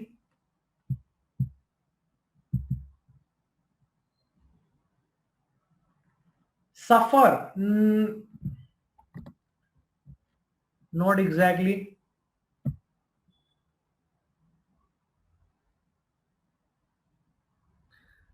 इग्नोर्ड बिल्कुल नहीं. Concerned very close. Emphasising no. पूरा सेंटेंस अच्छे से पढ़ो. It is seen that he fretted over the many failures of the Western way of life. Analysis partly. To win नहीं, नहीं. फ्रेट का मतलब होता है एंशियस. ठीक है, एंशियस मतलब उसको घबराहट हो रही थी, उसको एक डर सा लग रहा था, उसको एक चिंता थी. टू बी मोर, हिंदी में एकदम परफेक्ट वर्ड है चिंता. ठीक है, कि वेस्टर्न वे ऑफ लाइफ में इतनी सारी असफलताएं हैं. ओके, हाँ, कंसर्न से भी ज्यादा एंजाइटी, एंशियस था, वरीड था. ओके, चिंता सता रही थी कि भाई इतने सारे फेलियर्स क्यों थे. आया समझ में? It is seen that he fretted over the many failures of the Western way of life and yet was generous about the people he met. Okay, despite being an engineer, Pierre, in order to work his way, took a job on a poultry farm and later in an oil field. Poultry farm क्या होता है ये तो पता होगा. Poultry farm એટલે क्या होता है पोल्ट्री फार्म में, क्या होता है, व्हाट इज पोल्ट्री? मुर्गी, ठीक है। और बेटर वर्ड थोड़ा, मुर्गी तो ठीक है, हेन्स, चिकन हाउस, समझ तो आपको आता है but still a better word poultry के लिए, और बेटर वर्ड। अभी देखो अपनी, हम लोग है ना आपकी वोकेबुलरी थोड़ा सुधार रहे हैं।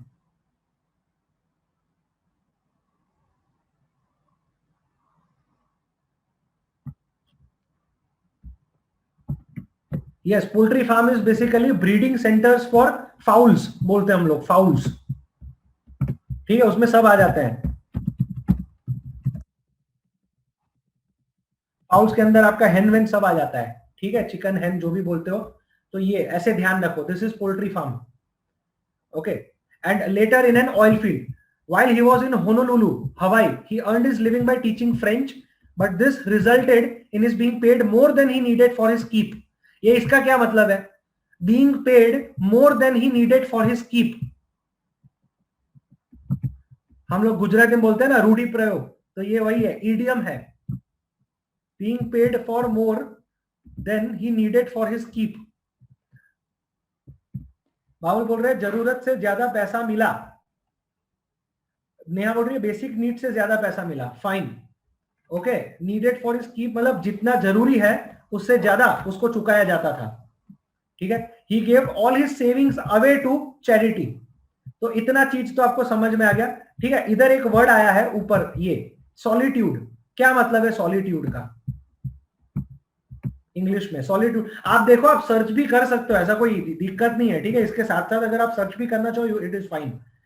बाबुल बोल रहे हैं isolation, there is a difference, hell lot of difference between solitude and isolation, ठीक है। Give me the difference between solitude and isolation, अब बोलो।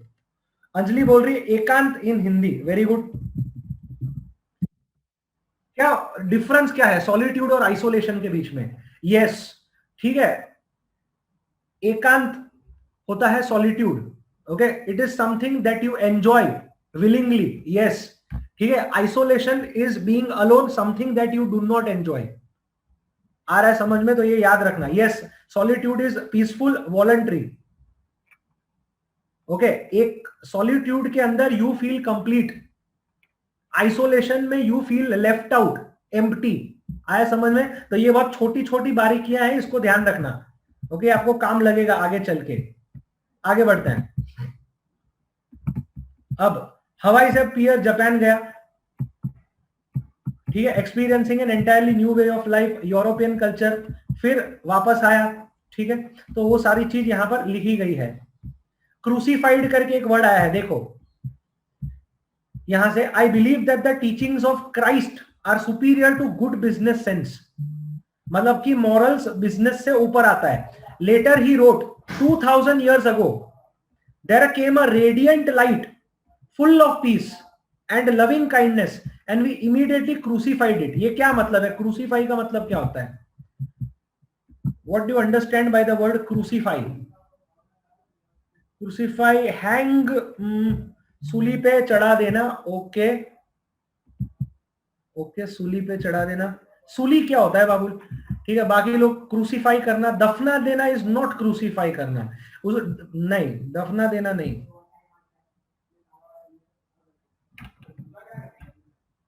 दफनाने को क्या बोलते हैं इंग्लिश में? बरी बोलते हैं, दफनाने को बरी, ठीक है। हम यहां पर बात कर रहे हैं क्रूसीफाई करने की। हाँ, जीसस क्राइस्ट को जो किया गया था,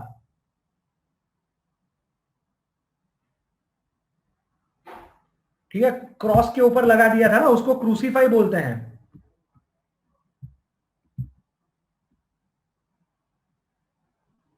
ओके, अब इस वाक्य में मेरे को बताओ, इस वाक्य में, सही बात है, putting someone to death by nailing, fine. इस वाक्य में मुझको क्रूसीफाई का मतलब बताओ। 2000 years ago there came a radiant light full of peace and loving kindness and we immediately crucified it, क्या क्या मतलब है यहां पर? ये क्या सेंस क्या बना रहा है वो बताओ सिर्फ। 2000 साल पहले एक radiant light full of peace and loving kindness आई थी और हमने उसको क्रॉस पे लगा दिया, मतलब क्या बोल रहे हैं वो लोग? और what is he trying to say? 2000 साल पहले क्या आया था? which time is he talking about?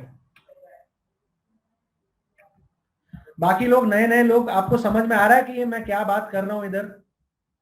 English में બધું શું ચાલે છે? 1914 वर्ल्ड वॉर 1? बिल्कुल नहीं। बाबुल बोल रहे हैं पॉजिटिव इमोशंस को मार दिया गया for selfish gains and western life, birth of Christ. Yes, we are talking about Christ का टाइम, कि क्राइस्ट को, हाँ जी, जीरो जो बोलते हो, फर्स्ट एडी जिसको हम बोलते हैं, कि भाई 2000 साल पहले जीसस क्राइस्ट के तौर पे एक स्पिरिचुअली अपलिफ्टेड बंदा आया और उसको हमने लटका दिया। लटका क्या दिया मतलब क्रॉस पे डाल दिया, ठीक है? तो उसकी बात कर रहे हैं। आगे बढ़ते हैं। Pierre had been impressed with the sacrifice and heroism in war and wanted something equally positive mobilized in the cause of peace. He organized the first international work camp at a war devastated village in France. ठीक है, तो इसी के बारे में पूरा बात हो रही है। वर्ल्ड वॉर की बात कर रहा है, ठीक है? वर्ल्ड वॉर के अलावा जीसस क्राइस्ट की बात कर रहा है, पीस की बात कर रहा है। ओके, अब आगे चलते हैं, ठीक है? ये भावनात्मक चीजें हैं जो आपको समझनी है इसके अंदर। ये खत्म करते करते करते लास्ट में, Pierre Ceresole had the satisfaction of doing what he believed to be right. Each year, a growing number of volunteers go to the work camps, and there is scarcely a country that has not heard of them. Anyone can become a work camper, and for many, this is the place to start. Planting your trees and crossing the frontiers. ठीक है? अब question देखो कैसे है। मैंने क्या अभी आधा आधा चीजें ही पढ़ के आपको बताया, बट इससे आपको हल्का हल्का पता चलेगा। What were the principles of Tolstoy with which Mahatma Gandhi agreed? अब सोचे बिना बताओ कि वो कौन से प्रिंसिपल थे। अभी थोड़ा मेमोरी टेस्ट करते हैं। हाँ, फर्स्ट पैरा में अंडरलाइन भी करवाया था। What were the principles of Tolstoy with which Mahatma Gandhi agreed? सोच के बताओ, मैं ऊपर नहीं जाने वाला हूं। इतना हमने चर्चा विचारणा की, थोड़ा सोच और बताओ।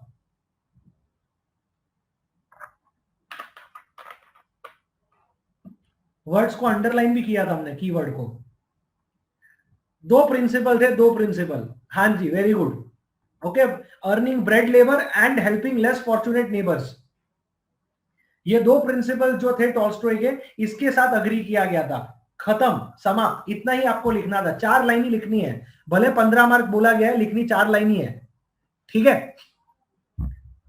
और बाबुल बोल रहे हैं mechanical work making people more monotonous and emotionless. नहीं, ये ऐसा कुछ नहीं आएगा। ये तो गांधी जी बोलते हैं। This is not something which Gandhi ji has agreed upon with Tolstoy. देखो यहां पर कॉम्प्रिहेंशन का लोचा, देखो दिखाता हूं कैसे पिक करना है। बस इतना ही प्रॉब्लम आता है, बाकी आप दिक्कत नहीं है ऐसी कोई। देखो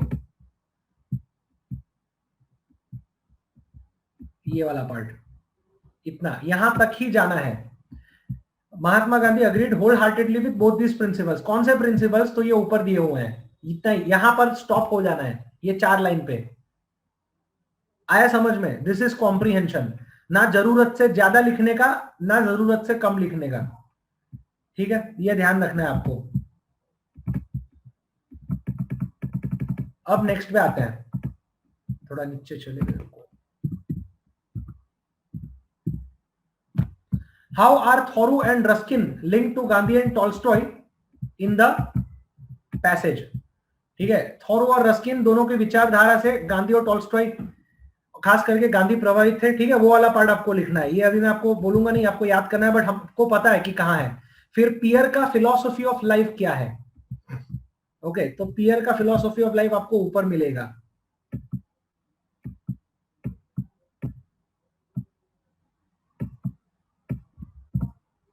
ट्रूथ वाला, यस, ठीक है?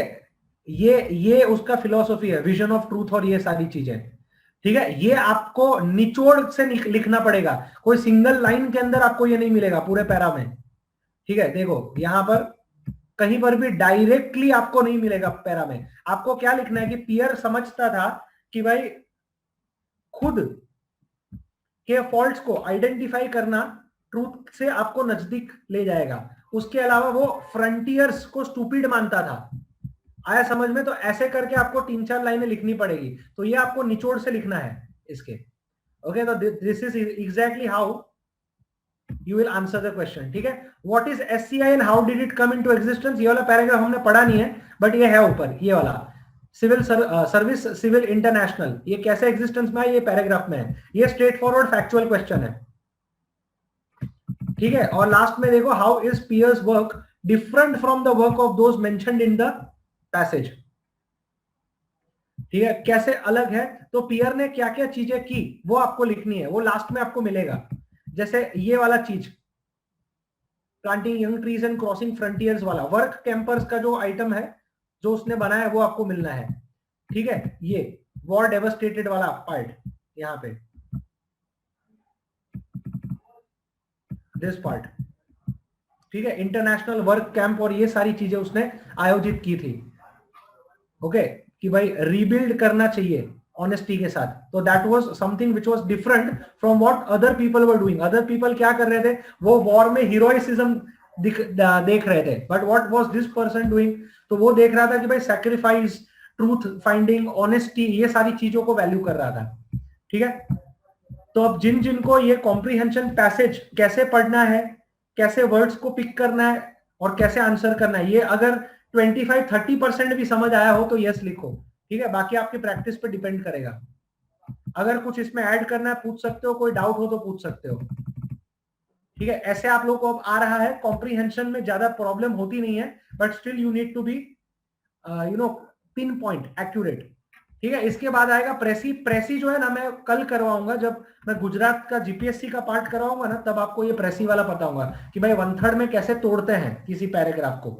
ओके, और प्रेसी के बाद आता है ग्रामर। ग्रामर में भी कल क्या क्या चीज सिर्फ आपको ग्रामर में पढ़नी है वो मैं आपको बता दूंगा। ठीक है, कि भाई सेंटेंस में अननेसेसरी चेंज का क्या रहता है, उसके अलावा एक्टिव पैसिव क्या होता है, डायरेक्ट इनडायरेक्ट स्पीच क्या होता है। ओके, वर्ब का यूज करना। ठीक है, फॉर एग्जाम्पल देखो ये सेंटेंस, देखो ये 5 सेंटेंस करते हैं सिर्फ ऐसे ही, तो थोड़ा क्या मजा आएगा। If you dash a wallet in the street what would you do with it. Find का अप्रोप्रिएट वर्ड यूज करो। If you dash a wallet in the street what would you do with it.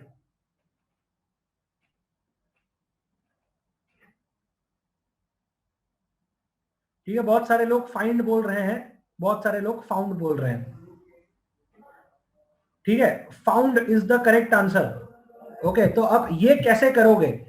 English grammar का एक चीज, या तो आप book पढ़ो properly रेनन Martin को, ठीक है, जो हार्डली कोई करता है। और दूसरा चीज जो होता है, जो हम जैसे लोग करते हैं, फीलिंग पे जाओ। ठीक है, इंग्लिश में ये चीज बहुत कारगर साबित होती है। अब आपका कैसा फीलिंग पता नहीं, बट कुछ चीजें, कुछ स्टेटमेंट पूरी जोर से पढ़ोगे ना, आपको लगा कि यार कुछ तो गड़बड़ है, तो अगर कुछ तो गड़बड़ लग रही है तो कुछ शब्द इधर उधर हुआ है। ठीक है, that is exactly how we use to do it. और दूसरा तरीका है मजदूरी वाला फुल ऑन, कि ग्रामर पूरा पढ़ो। ठीक है, और तीसरा एक तरीका है कि कुछ कुछ चीजों के ऊपर हिंट डालता हूं, जैसे what would you do with it, क्या करते। ठीक है, समझ रहे हो, क्या करोगे नहीं पूछा है, क्या करते। ओके, तो इसलिए if you found a wallet in the street, अगर मिलता तो क्या करते। Are you getting it. तो इस हिसाब से पूछा गया, ये टेंसिस के साथ खेला गया है। ओके, टेंसिस को कार्ड बोलते हैं गुजराती में, प्रेजेंट और ये सब वाली चीज। ठीक है,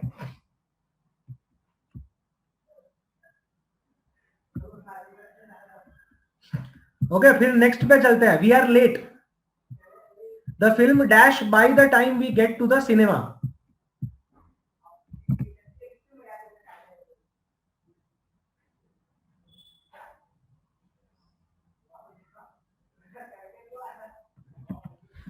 The film will start by the time we get to the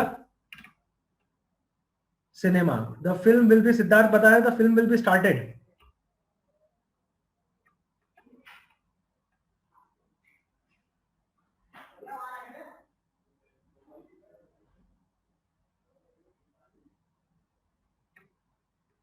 अब विल बी स्टार्टेड बेटर लग रहा है, एक और ऑप्शन दे रहा हूं, या वुड स्टार्ट अच्छा लग रहा है। The film would start by the time we get to the cinema.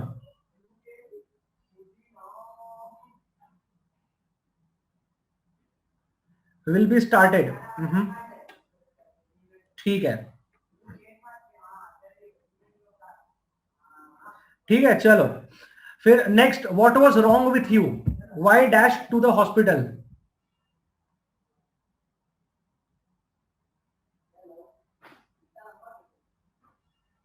Why did you go to the hospital. ठीक है, करेक्ट।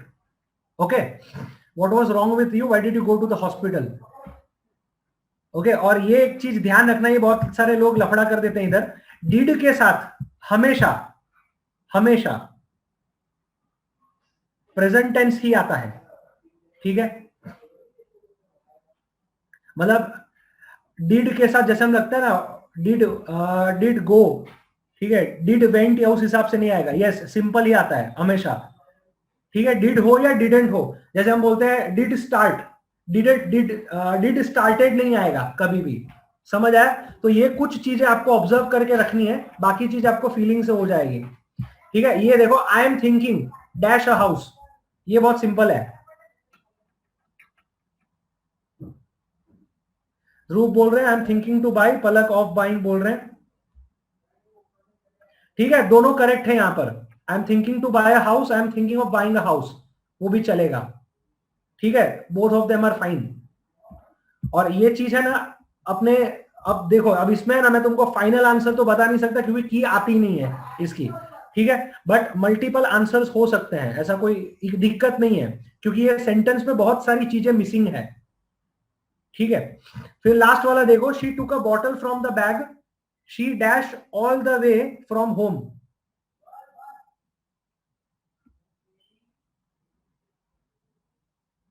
कैरीड, ठीक है। और कुछ लोग लिख रहे हैं was carrying,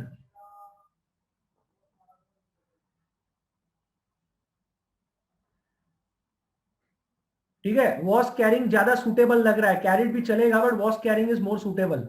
she took a bottle from the bag, she was carrying all the way from, जो घर से लेकर आ रही थी उसमें से एक बॉटल निकाली, ठीक है।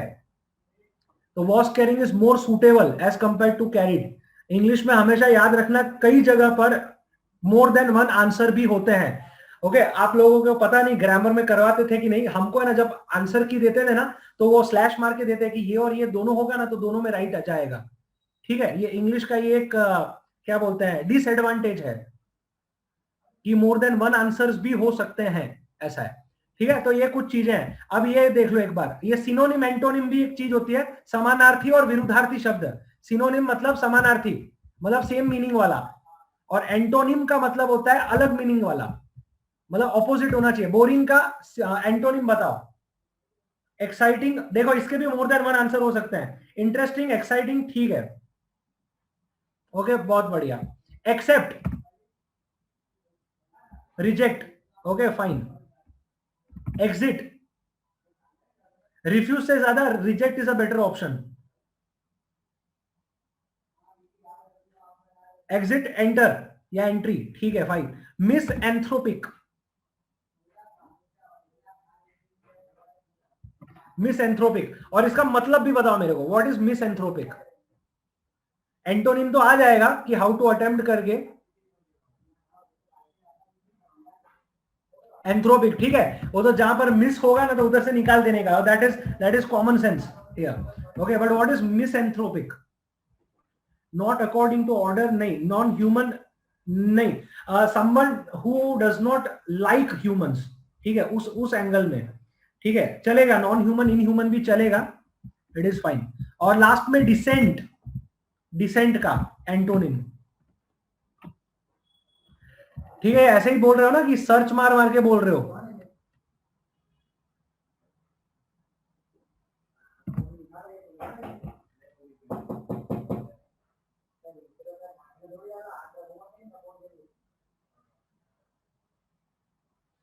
क्या मतलब होता है ये डिसेंट का, DESCENT, पलक और बाबुल असेंट बता रहे हैं, व्हाट इज डिसेंट, नीचे जाना। जय बता रहे हैं प्रॉपर नहीं, वो होता है डिसेंट, ठीक है। देखो यहां पर लफड़ा हो जाता है इंग्लिश में, दैट इज डिसेंट। डिसेंट का मतलब होता है प्रॉपर, ये डिसेंट का मतलब होता है गोइंग डाउन,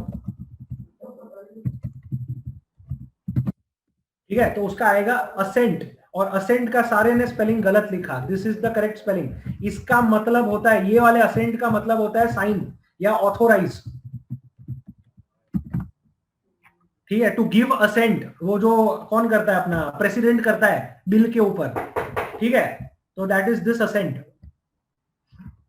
तो ये थोड़ा ध्यान रखना, टू साइन और ऑथोराइज, ठीक है। एनीवेज, तो ऐसी ऐसी चीजें आती हैं, सिनोनिम, एंटोनिम, वर्ब का कुछ रहेगा, एक्टिव पैसिव रहेगा, डायरेक्ट इनडायरेक्ट रहेगा, ठीक है। फिर कुछ सेंटेंस को रीराइट करना रहेगा विदाउट चेंजिंग इट्स मीनिंग।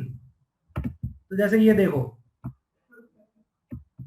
देखो यहां पर सब लिखा हुआ है, indirect speech. He said to him, is your name not Ahmed, ठीक है। इनडायरेक्ट स्पीच को हम लोग रिपोर्टेड स्पीच भी बोलते हैं, मतलब कि थर्ड पर्सन आपको बोल रहा है, ठीक है। फिर जैसे एक्टिव पैसिव वॉइस, तो एक्टिव वॉइस में कैसा हम लोग करते हैं भाई, सब्जेक्ट, उसके बाद वर्ब, ठीक है, उसके बाद ऑब्जेक्ट। और पैसिव में उल्टा कर देना, ऑब्जेक्ट वर्ब और सब्जेक्ट, उस हिसाब से, ठीक है। तो ये रहेगा। फिर एक एज सुन एज का यूज करना है, एज सुन एज, और दूसरा होता है नो सूनर देन, ठीक है। ये देखो, ये इतनी चीजें आप याद रख लेना। Indirect speech, passive voice, as soon as, फिर कहां गया, no sooner than. As soon as का या तो नो सूनर देन करना होगा, या नो सूनर देन का आपको एज सुन एज में करने को बोलेंगे।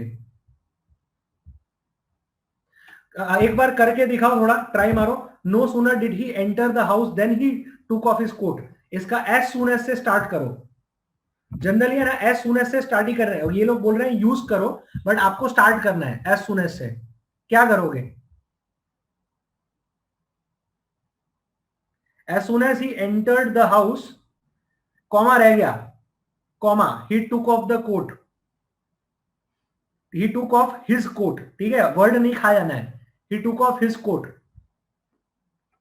ठीक है। देखो सारे वर्ड खा गए।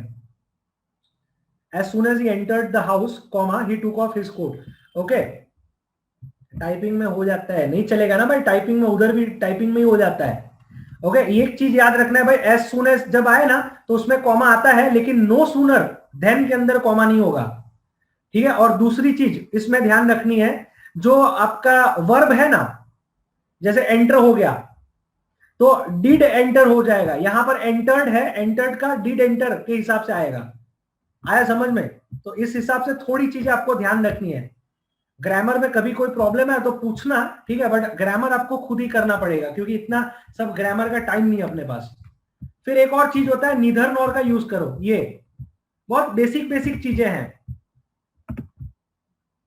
ओके, 50 में से अगर आप 25-30 मार्क भी लेके आते हो ग्रामर के अंदर, ठीक है, तो all you are suppose to get is more 40 to 50 marks बाकी के 3 में। तो ऐसे जो 100 मार्क का है उसमें से 30-35 तो ले ही आओगे, ठीक है।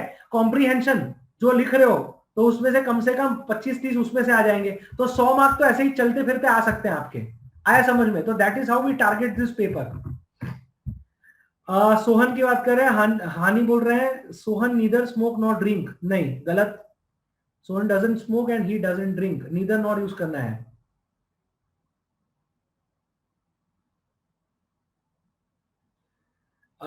नेहा लिख रहे हैं neither did Sohan smoke not did he drink. Did क्यों यूज किया नेहा, जब डजंट यहां पर ऑलरेडी दिया दिया हुआ है? तो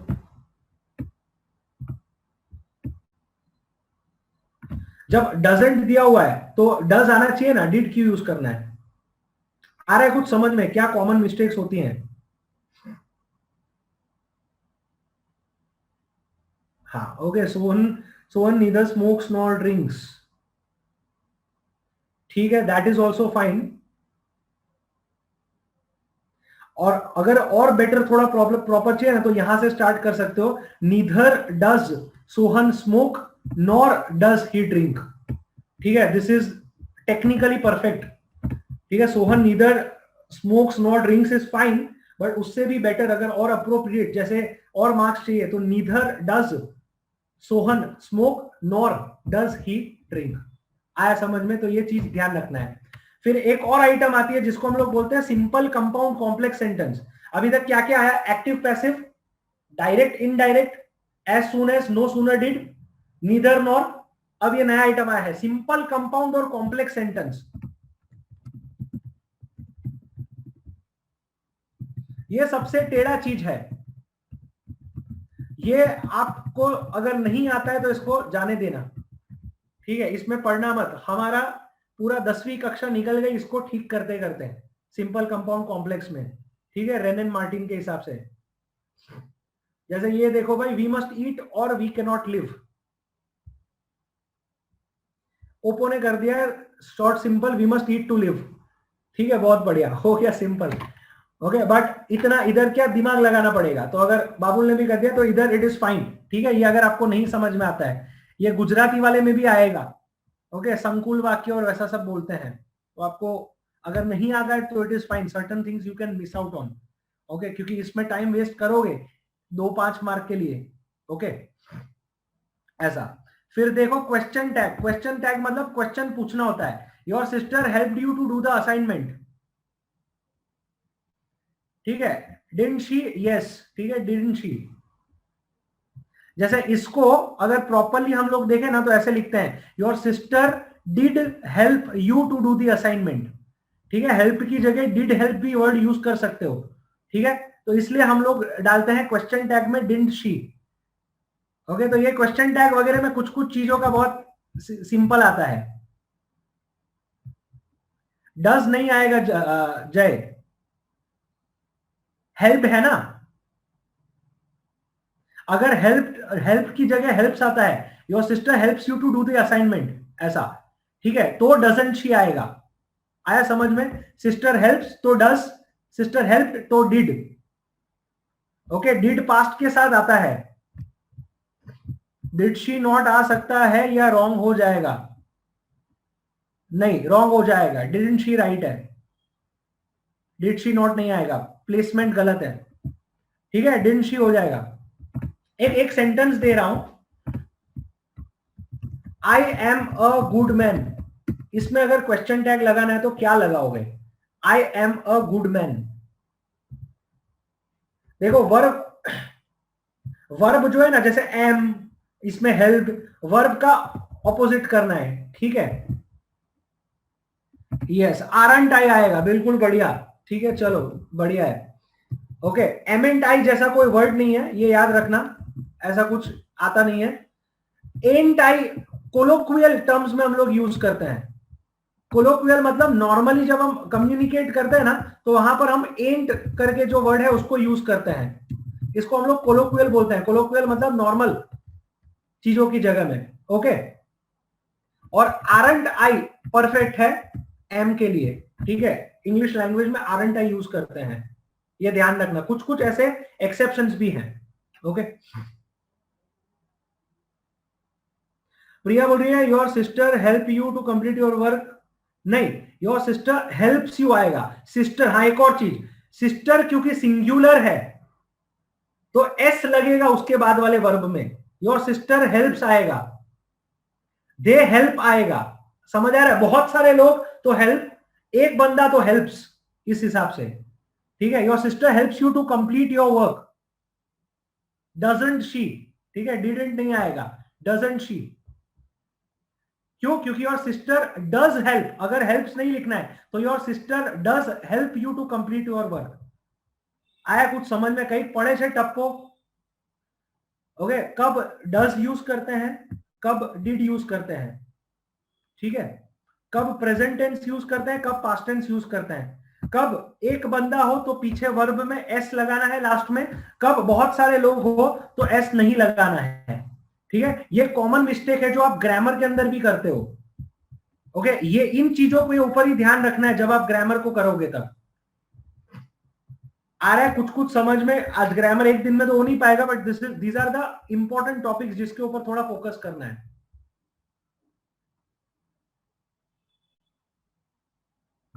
एक और क्वेश्चन टैग लेते हैं, I love you, question tag बनाओ।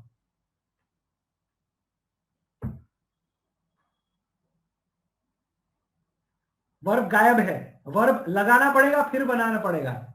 डोंट आई, यस, ठीक है, एम आई नहीं आएगा। ठीक है, क्योंकि देखो I am not love you ऐसा तो सेंटेंस है नहीं। I do love you, I love you का मतलब होता है। ठीक है, तो डू का नेगेटिव करना है, तो डू का नेगेटिव इज डोंट आई। आया सब, मतलब कि डू नॉट आई। आ रहा है कुछ समझ में? ऐसा, तो पहले सेंटेंस देखने का, सेंटेंस के अंदर वर्ब देखने का, वर्ब नहीं है तो जेब में से निकाल के डालने का वर्ब, और फिर उसका नेगेटिव करने का। ठीक है, जो थोड़ा थोड़ा थोड़ा अगर समझ भी आ रहा है ना, मतलब 5-10% तो भी चलेगा, इसको और थोड़ा बिल्ड करना पड़ेगा। ठीक है, चलो आगे बढ़ते हैं। एक बार है ना ग्रामर में आपका थोड़ा थोड़ा ग्रिप आना चालू हो जाए ना, तो फिर आपको मजा आने लगेगा। फिर ऐसा देखो, अनलेस का यूज करना है। अनलेस का मतलब आपको बता देता हूं, अनलेस का मतलब होता है इफ नॉट। अगर अनलेस शब्द आपके दिमाग में पढ़ नहीं रहा है तो अनलेस को रिप्लेस करके इफ नॉट लगाओ। The doctor will see you today only if it is an emergency. मतलब इफ यू, मतलब आपको अगर ये समझ में आ गया ना ये वाला पार्ट, तो आपको इंग्लिश के फ्रेमिंग करने में बहुत मजा आएगा। The doctor will see you today, वो आपको आज देखेंगे अगर इमरजेंसी है तो ही। नया बोल रही है unless there is an emergency the doctor will not see you. बहुत बढ़िया। बाबुल बोल रहे हैं the doctor will not see you today unless it is an emergency. Fine, ठीक है, unless it is not an emergency he will not see you. बहुत बढ़िया, ठीक है, कुछ समझ आ रहा है कि भाई अगर अनलेस लगा रहे हो, अगर शुरुआत ही अनलेस से करना है अगर, तो unless the doctor, sorry, unless it is an emergency, कहने का मतलब कि अगर इमरजेंसी नहीं है तो डॉक्टर आपको नहीं देखेगा। इसका मतलब कि इमरजेंसी है तो ही डॉक्टर देखेगा। आया समझ में? तो the doctor will not see you, क्योंकि अनलेस में क्या यूज कर रहे हैं, इफ नॉट। तो इफ नॉट मतलब ऑलरेडी नेगेटिव कर रहे हैं, तो नेगेटिव का और नेगेटिव दोनों ऐड करेंगे तो क्या होगा, पॉजिटिव। ठीक है, ये ध्यान रखना, वो मैथ्स में करते थे भाई, नेगेटिव नेगेटिव को मल्टीप्लाई करो तो पॉजिटिव आंसर आएगा। -1 इंटू -1 इज 1, ठीक है, +1 ऐसा है। तो unless it is an emergency, comma, that is if it is not an emergency, comma, the doctor will not see you. ठीक है, अनलेस की जगह इफ नॉट यूज करने का ट्राई करना, मतलब वो वर्ड कई बार यूज करने में दिक्कत होती है। ठीक है, तो वो आएगा। फिर ये प्रोवाइडेड करो, प्रोवाइडेड दैट, ये बहुत सिंपल है। You can borrow the book if you return it soon. भाई गुजराती बैकग्राउंड वाले आप लोगों को कुछ समझ में आ रहा है? थोड़ा थोड़ा, एकदम थोड़ा थोड़ा भी आ रहा है तो यस लिखो एक बार। कई समझ, कई पत्तो पड़े थे क्या શું વાત ચાલે છે? અનલેસ ને આ બધા શબ્દ શું આવે એ રીતનું? રાહુલ બોલ रहे you can borrow the book provided if you return it soon. Okay, ठीक है, रौनक, मोहित, खुशहाली, संजना, ओके, समझ पड़े છે, गुड। ठीक है, थोड़ा थोड़ा ट्राई करना ग्रामर की बुक का यूज करके। रीवा बोल रही है you can borrow the book provided that you return it soon. Siddharth बोले you can borrow provided you return it soon, book रह गया। You can borrow the book provided you return it सून।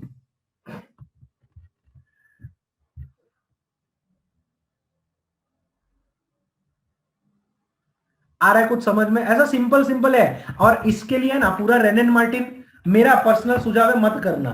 ठीक है, पागल हो जाओगे रेनन मार्टिन करते करते। हाँ, लेकिन जिसका इंग्लिश बहुत ही वीक है, ठीक है, जो खड्डे में बैठा हुआ है, वो प्लीज ये चीज कर लो। ओके,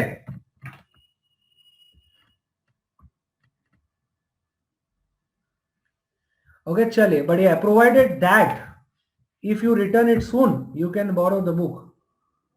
ठीक है, एक चीज हमेशा ध्यान रखना, ये यहां पर मार्क करना जरूरी है, प्रोवाइडेड के बाद, ठीक है, जनरली जनरली जो है हम लोग दैट यूज करते हैं। बट अगर इंग्लिश लैंग्वेज की बात करो ना तो दैट यूज ना करो ना तो ज्यादा सूटेबल रहेगा। आया समझ में? You can borrow the book provided you return it soon. Okay, this is technically perfect. That ना यूज करो तो ज्यादा सूटेबल है, दैट यूज करो तो भी चलेगा। ओके, इंग्लिश में कुछ चीजों का क्या इन लोगों ने तोड़ निकाल हुआ है, बट प्रोवाइडेड दैट करना जरूरी नहीं है। प्रोवाइडेड यू रिटर्न इट सून। आया समझ में?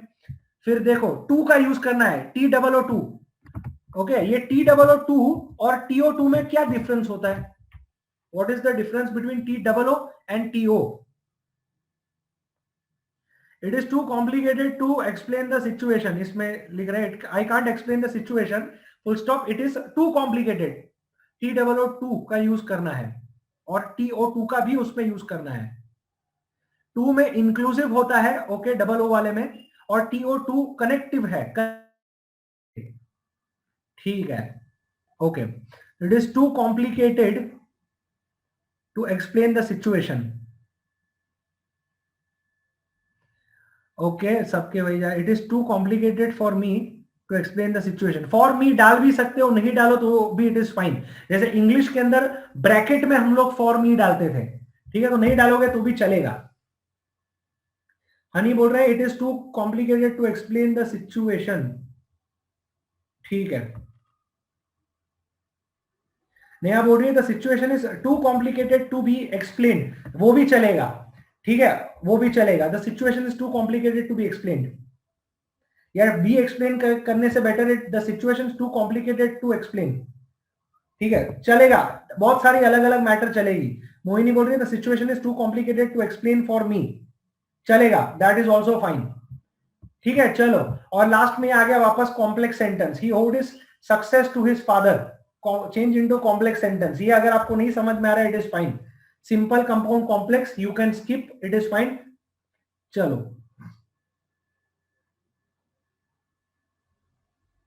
क्या करोगे सपोज इसका कॉम्प्लेक्स करना है, बता सकते हो इंग्लिश के दिग्गज। He successful and for that he is grateful, नहीं, एंड आ गया, एंड का मतलब कंपाउंड सेंटेंस हो गया। His success is due to his father,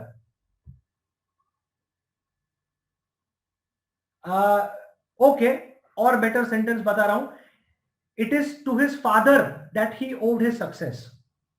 ठीक है, दैट यूज करना है कॉम्प्लेक्स के अंदर। आया कुछ समझ में? It is to his father that he owed his success. Okay, और मोहिनी आपने जो यूज किया है वो सिंपल है, his success is due to his father. समझ आ रहा है Mohini? It is a simple sentence. Babul ने तो okay, his father is owed for his success. ठीक है, अभी देखो तुम कितना विचित्र लग रहा है। आईफोन बता रहे to whom he owed his success was his father. ठीक है, इतना भी तोड़ मरोड़ना नहीं है, थोड़ा वो सेंटेंस के ऊपर थोड़ा सिंपल उसमें भी जाओ कि उसकी भावना ना चेंज हो जाए पूरा। ठीक है, गलत नहीं है, मतलब आई कैन नॉट टेल कि आप सीधा गलत हो, ऐसा नहीं है। ठीक है सेंटेंस, बट आप सोचो कितना कॉम्प्लिकेटेड लग रहा है, कॉम्प्लेक्स बनाना है, कॉम्प्लिकेटेड नहीं। ठीक है, चलो, the success that he owed is due to his father बोल रही है, खींची नहीं, अगर फिर डैड लिख रहे हो तो फिर ड्यू, चलो ठीक है, उल्टा कर दो फिर उसको। मैथमेटिकली बताओ इसको करना कैसे है, जय बोल रहे हैं। इसका कोई मैथमेटिकल नहीं है भाई। एक, अभी इसमें ऐसा है, सिंपल, कंपाउंड, कॉम्प्लेक्स में 15 से 20 अलग अलग वाक्यों के लिए अलग अलग रूल्स हैं। ठीक है, इसको समझाने में बैठूंगा ना तो मेरे को 6 महीने इंग्लिश की क्लास करवानी पड़ेगी, ऐसा है। इसीलिए तो मैं तुमको बोल रहा हूं कि नॉर्मल पर्पस के लिए देखो, एक चीज अगर मैं बताऊं ना, तो देखो कनेक्टिव का यूज मत करना, कंजंक्शंस का यूज मत करना। एग्जांपल एंड, बट, ये तो समझते हो, दया वाक्य ने जोड़वा वाला शब्दों ना यूज नहीं करवाना। ठीक है, फिर तुम्हारे दिमाग में जो सेंटेंस है वो पुट करके आ जाना वहां पर। आ रहा है कुछ समझ में जाए? बाकी इसका इसका कोई मैथमेटिकल फॉर्मूला नहीं है। ओके, सिंपल के अंदर इतना ही समझना है कि ऐसा नहीं लगना चाहिए कि दो वाक्यों को कहीं से जोड़ा हुआ है। देखो, सिंपल सेंटेंस का मतलब होता है it is just one sentence. Simple, इतना इतना अगर तुम्हारे दिमाग में बैठता है थोड़ा बहुत, simple is just one sentence. Okay, compound is two sentences, बे वाक्य है, joined with a connective word या कंजंक्शन। ठीक है, एंड, बट, अंडर, ये सब चीजें। और कॉम्प्लेक्स के अंदर again there are two sentences, but first sentence is main and second sentence is secondary. Okay, एक मुख्य છે અને બીજું જે વાક્યનો ભાગ છે એ ગૌણ છે। आया समझ में? तो उसको कॉम्प्लेक्स बोलते हैं। है दो ही सेंटेंस, बट दूसरा सेंटेंस पहले पे निर्भर है। ठीक है, दैट इज कॉम्प्लेक्स। मोहिनी पूछ रही है फॉर जीपीएससी मेंस इंग्लिश में ये नहीं करेंगे तो चलेगा ना सर? हाँ, नहीं करोगे तो चलेगा, कोई इशू नहीं है। ठीक है, जीपीएससी में एक अच्छी चीज बता देता हूं, जीपीएससी में एमसीक्यू आता है, मतलब आपको चूज करना है कि इनमें से कौन सा सही बैठ रहा है। ठीक है, तो कोई दिक्कत ही नहीं है ये सब धंधे की। ओके, ये यूपीएससी में ही थोड़ा इधर उधर हो जाता है। तो रामबाण इलाज, रेनन मार्टिन वांचू है तो वांचो। ठीक है, पढ़ सकते हो, समझ सकते हो। नहीं पढ़ना है, नहीं समझना है, तो ये कुछ 2-3 फंडे याद रखो और उस हिसाब से अटेम्प्ट करो। ठीक है, और तीसरी चीज, अगर कुछ नहीं समझ में आ रहा है तो कुछ पढ़ो ही मत, जो मन में आए लिख के आ जाना। ठीक है, मेन का पूरा पेपर अटेम्प्ट करना ही है, ठीक है, मेंस में हर चीज अटेम्प्ट करनी है, कोई नेगेटिव मार्किंग नहीं है। ओके, एनीवेज, फिर देखो ये 5 वर्ड दिए हुए हैं, इसके मीनिंग बताओ मेरे को। Use the following words to make sentences that bring out that meaning clearly. Altruist का मतलब क्या होता है? इंग्लिश में थोड़ा कमांड करना बहुत जरूरी है। अल्ट्रुइस्ट એટલે શું? क्या मतलब है इसका? परोपकार, ओके, परोपकारी, फिलेंथ्रोपिस्ट, ओके। जैसे आप लोगों ने ना वो अल्ट्रुइस्टिक सरोगसी पढ़ा होगा। अल्ट्रुइस्टिक सरोगसी અને કમર્શિયલ સરોગસી બે પ્રકારની આવે કે ભાઈ એકમાં જે છે તેમાં ચૂકવણી અલગથી પૈસાની ચૂકવણી કરવામાં નથી આવતી સરોગસીમાં, ठीक है, हाँ बिल्कुल। तो altruist is someone who cares for the others, बहुत बढ़िया। ओके, ने आनो यूज કરીને વાક્ય બનાવવાનું છે। सेकंड इज सेनिलिटी, इसका मतलब बता सकते हो सेनिलिटी? गौतम बता रहे हैं भावना।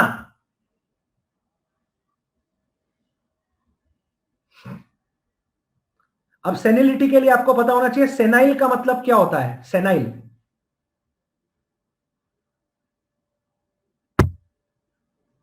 ओल्ड एज बता रहे हैं, ओल्ड एज से भी बेटर वर्ड है वीक, ठीक है, हाँ वीक।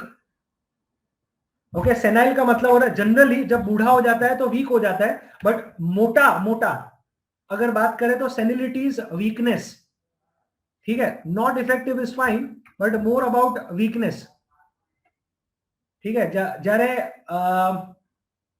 ગરડા તમે થાવ, વૃદ્ધ થાવ ત્યારે મતિ ભ્રષ્ટ થઈ જાય અથવા તો हम बोलते हैं ना कि क्षीण થઈ જાય છે તમારી क्षमताओं शक्तियों, ओके, तो उसको बोलते हैं सेनिलिटी, ठीक है। फिर एक और वर्ड आता है ग्लिब। अभी ऐसा ये तो सब आप सर्च कर करके ही बताते होंगे, ओके, ऐसे पता तो होगा नहीं ऑब्वियसली। कोई है जिसको ये ऐसे ही पता है इसका मतलब? कोई इंग्लिश का विद्वान? ग्लिब क्या मतलब है ग्लिब का?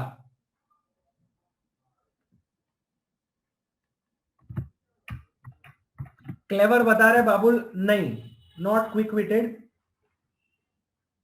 स्ट्रीट स्मार्ट, नहीं नहीं।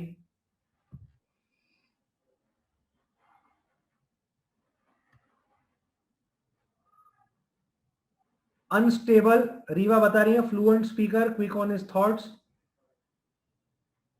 ओके ओके, ठीक है। ग्लिप का मतलब होता है शैलो, बोलने में सब सब कुछ बराबर है बट अंदर से खोखला है, वैसा टाइप का, that is glib, okay.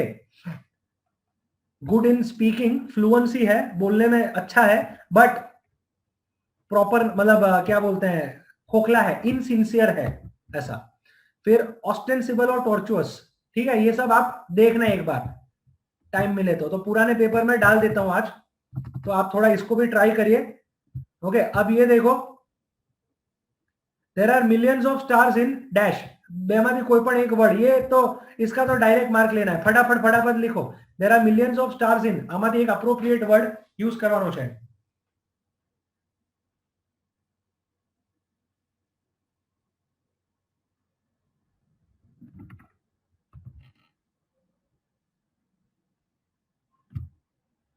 The space, there are millions of stars in the space, चलो बढ़िया है। Kids poetry is full of dash imagery, मतलब इसमें आपको क्या बता रहे हैं, नाउन, एडजेक्टिव, वर्ब, क्या चीज आता है वो बता रहे हैं आपको। सेंसुअल इमेजरी, वेरी गुड, ठीक है, सेंसुअल इमेजरी, बहुत बढ़िया। फिर leave aside the interest, she won't pay even the dash, principle और प्रिंसिपल दोनों में अंतर है, क्या लिखोगे इसमें? पुष्पराज एल ई लिख रहे हैं, सारे गलत है, सारे गलत है, पी ए एल आएगा, ओके। पी एल ई का मतलब होता है सिद्धांत, पी ए एल का मतलब होता है मुद्दल, ओके। इंटरेस्ट छोड़ी दो, ब्याज तो छोड़ी दो, ये मुद्दल रकम पर पाछी नहीं आते, आया समझ में? ये थोड़ा ध्यान रखना, देखो ऐसे ऐसी ऐसी चीजों में लफड़ा हो जाता है, ओके। दिस प्रिंसिपल इज सिद्धांत, आपके मॉरल्स, आपके वैल्यूज, प्रिंसिपल्स, वो वाला, ठीक है। और स्कूल वाला ये होता है, स्कूल वाला ये है प्रिंसिपल, पी ए एल होता है स्कूल वाला, ठीक है, उसको PAL वाला होता है, और ये अमाउंट वाला भी प्रिंसिपल PAL ही है। ठीक है, मुद्दल जिसको बोलते हैं वो। चलो, research demands an dash study of the subject.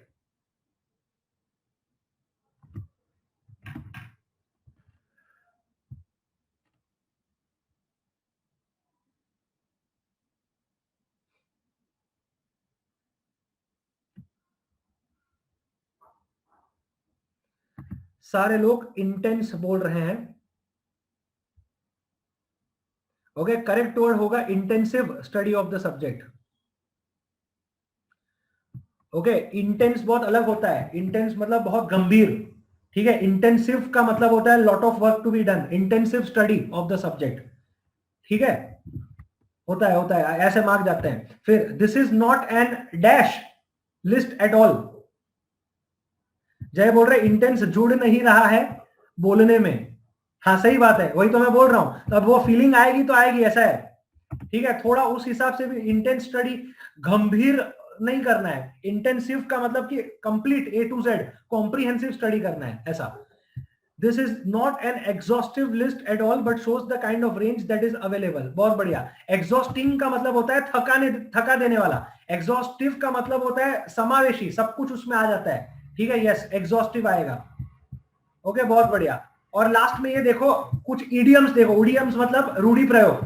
Cold comfort का मतलब क्या होता है, इसका मतलब पूछा हुआ है, कोल्ड कंफर्ट। ठीक है, ऐसे प्रैक्टिस करते रहना। जो अभी GPSC देने वाले हैं ना, आपके पास देखो भाई प्रैक्टिस का कोई समय नहीं है, फटाफट रेनन मार्टिन या पुराने पेपर एक बार देख लेना। ओके, और जो नए वाले हैं वो पुराने पेपर प्लस न्यूज में भी कहा जहां जहां ये वर्ड्स यूज होते हैं ना, तो उस पर थोड़ा नजर रखना। पेन बता रहे हैं कोल्ड कंफर्ट का मतलब बाबुल। झूठा दिलासा बता रहे हैं मोहिनी। सैड बता रहे lack of honest sympathy. Yes, ठीक है, बहुत बढ़िया। ओके, इनएडिक्वेट या लैक ऑफ सिंपथी जो हम लोग बोलते हैं कि भाई झूठा दिलासा। Good. And in smoke, and in smoke का मतलब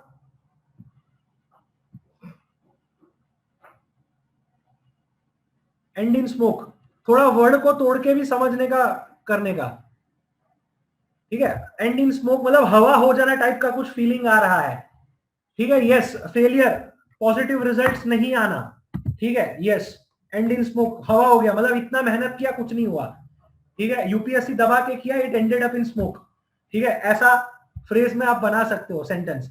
फिर feather one's nest, feather one's nest खुद की तारीफ बोल रहे हैं बाबुल।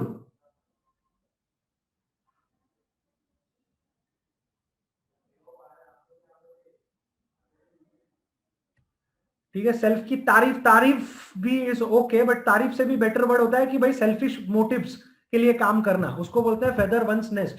भाई पोताना माड़ा मा पांख नाखो। ओके, कहने का मतलब कि खुद के स्वार्थ के लिए, खुद के फायदे के लिए काम करना। तारीफ से ज्यादा बेटर वर्ड है फायदे के लिए काम करना। ठीक है, सेल्फिश मोटिव्स। यस। फिर इनकम्बेंट अपॉन, ये तो इजी है। इनकम्बेंट का मतलब क्या होता है, जैसे अगर मैं पूछूं he is the incumbent prime minister of India. Incumbent क्या मतलब है, ये तो पता होना चाहिए, इसको सर्च करने की जरूरत नहीं है। इनकम्बेंट गवर्नमेंट, करंट और सिटिंग। यस, अधूरो नहीं, अधूरो नहीं, करंट અત્યારે હાલમાં કોણ છે તે। Yes, one who holds office और पोजीशन। ठीक है, अब इनकम्बेंट अपॉन का कुछ निकालो, सेटिंग होता है क्या।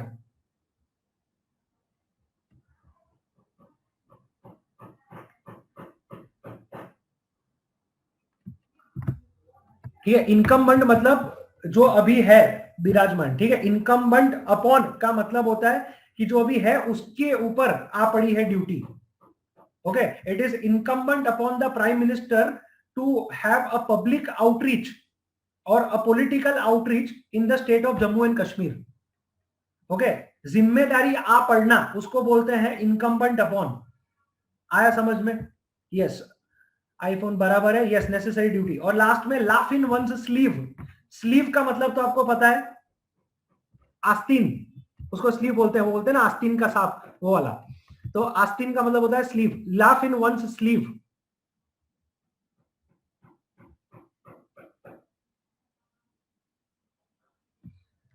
छुप के हंसना बता रही है नेहा, यस सीक्रेटली, ठीक है, कि भाई किसी की फेलियर के ऊपर जेलस लोग जो होते हैं, okay, they laugh in one's sleeve, आया समझ में, सैडिस्टिक प्लेजर मिलना, तो that is laugh in one sleeve.